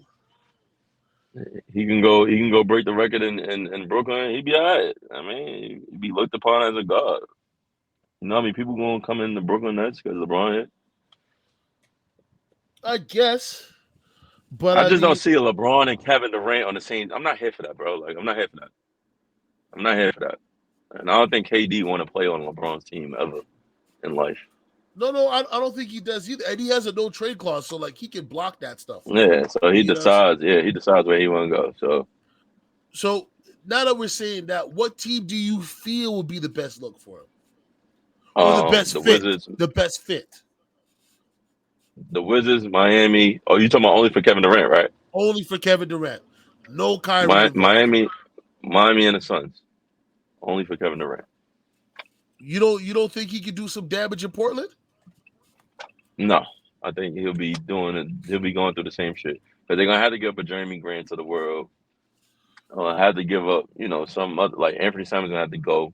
So they'll have to give up a lot of players just for KD. But don't they have a good amount of picks too? Like I think for the Nets, they do want players, but I think they're really starving for picks, man. Because they have none. You know how much they gave up to get Harden? Yeah, they give up a lot. They swap. Houston gets to swap picks with them at any point in time. And match up with that deal. Yeah, you see what I'm saying? So it's just kind of like I if I was them, I'd want to, you know what I'm saying? Definitely get as much picks as I can and a few players, knowing that your team's not going to be where they were at even the year before. You know what I mean? You can get some young guys and you know what I'm saying? Go from there. But Hmm. for me, I think KD needs to go back to Washington, man. I really do. I think Yeah. that would shut up a lot of these old head talking analysts. You know what I mean? He'd be going to his hometown, but it's the pressure, right? Not everybody can deal with the pressure going back home and having to deal with people over on that side. You know what I mean? Acting like you're the savior, but any team that KD goes to, he's gonna be the savior. Like let's He's not gonna be act the like savior he's regardless of that. yeah. Let's not act like he's not in the top five of players in the league right now. B like Right. you know what I'm saying? Like A that's generational talent. exactly right. Mr. Pull Up, that's what I call him, man. That's always been my nickname for him. Mr. Pull Up. Oh, you want a 36 footer? Got you. You want me to get in the post? Got you. You know what I mean? Don't matter where he gonna pull up. And to critique his play from this year in the playoffs, I hate to say this. Actually, no, I don't because I love to say this. Forget Steve Nash. Okay? You see, I don't care if Steve Nash was a point guard in the NBA. I care if Steve Nash can make adjustments, if he can put people in the right position. And from the beginning, since he came to that team, he ain't do that. He just gave him the Hmm. ball and said, go play basketball. And that don't work. We seen that in the Nope. playoffs with the Warriors, right? Okay, Draymond ain't Hmm. really doing what he's supposed to do. Let's put Porter out there. Okay, we just got Gary Payton Jr. back. Let him out. Let him off the leash. We know what he's here for. Iguodala sat on the, and that's probably the last time we gonna see Iguodala too, because I think he's done. Like he's done. The injuries and all I that think he's stuff. gonna be another Udonis. He's gonna be another Udonis, bro. Don't think he's No, done yet in no. uniform. He's not another Udonis because he is what Udonis is supposed to be. Nah, yeah, Not yeah. the poo poo on the man. I'm just saying, man. You got those little 2 rings with LeBron, and you ain't seen nothing yet. Andre got what 4 now? Yeah, Yeah, Andre got four. Andre got 4. And, Mm-hmm. you know what I mean? And he was a critical part for the first 3. Mm-hmm. The fourth one, he kind of just sat there and helped the young guys out, make sure they were good. You know what I'm saying? Yeah, he was a You coach. know, Definitely a coach. you know what I'm saying. Now, oh Jesus, peace. Shut up. Sorry, man. Sometimes Siri be Was bugging that out. I'm Surrey? on. Yeah, Yeah, she over here Surrey be trying to get wild. in the conversation. I'm like, yo, Siri, ain't no time for you. Chill. You know what I'm saying? I'd like to say thank y'all for watching, tuning in. Did you find any more information on that? Oh yeah. Oh, so the deal was hold on, I'll tell you right now. The deal was This um is from Malcolm Brogdon going to the Boston Celtics, people. yeah, this is they have Indiana's getting Daniel Tice, Aaron Naismith, Nick Stauskas, Malik Fitz, Juan Morgan, and the next year's first round pick for Malcolm Brogdon. Pardon me, Mills. They gave up 5 players. Yeah, they gave up 5 players. Jeez, don't they have draft picks? What are they doing? And they gave up a pick and a pick. They gave up a pick too, so 6. No, but what they should have done was give up 3 players and 3 picks. You know what I mean? Nah, Like, nah, nah, nah. I'll give up my bench who don't play and this first round for Malcolm Brogdon. I'll do that. yeah, I guess, and They that's gave just a bunch of their role players with Daniel Tice. yeah, I guess. I just feel like Daniel Tice, I wouldn't have gave him up because he works well with Robinson. or with Richardson, right?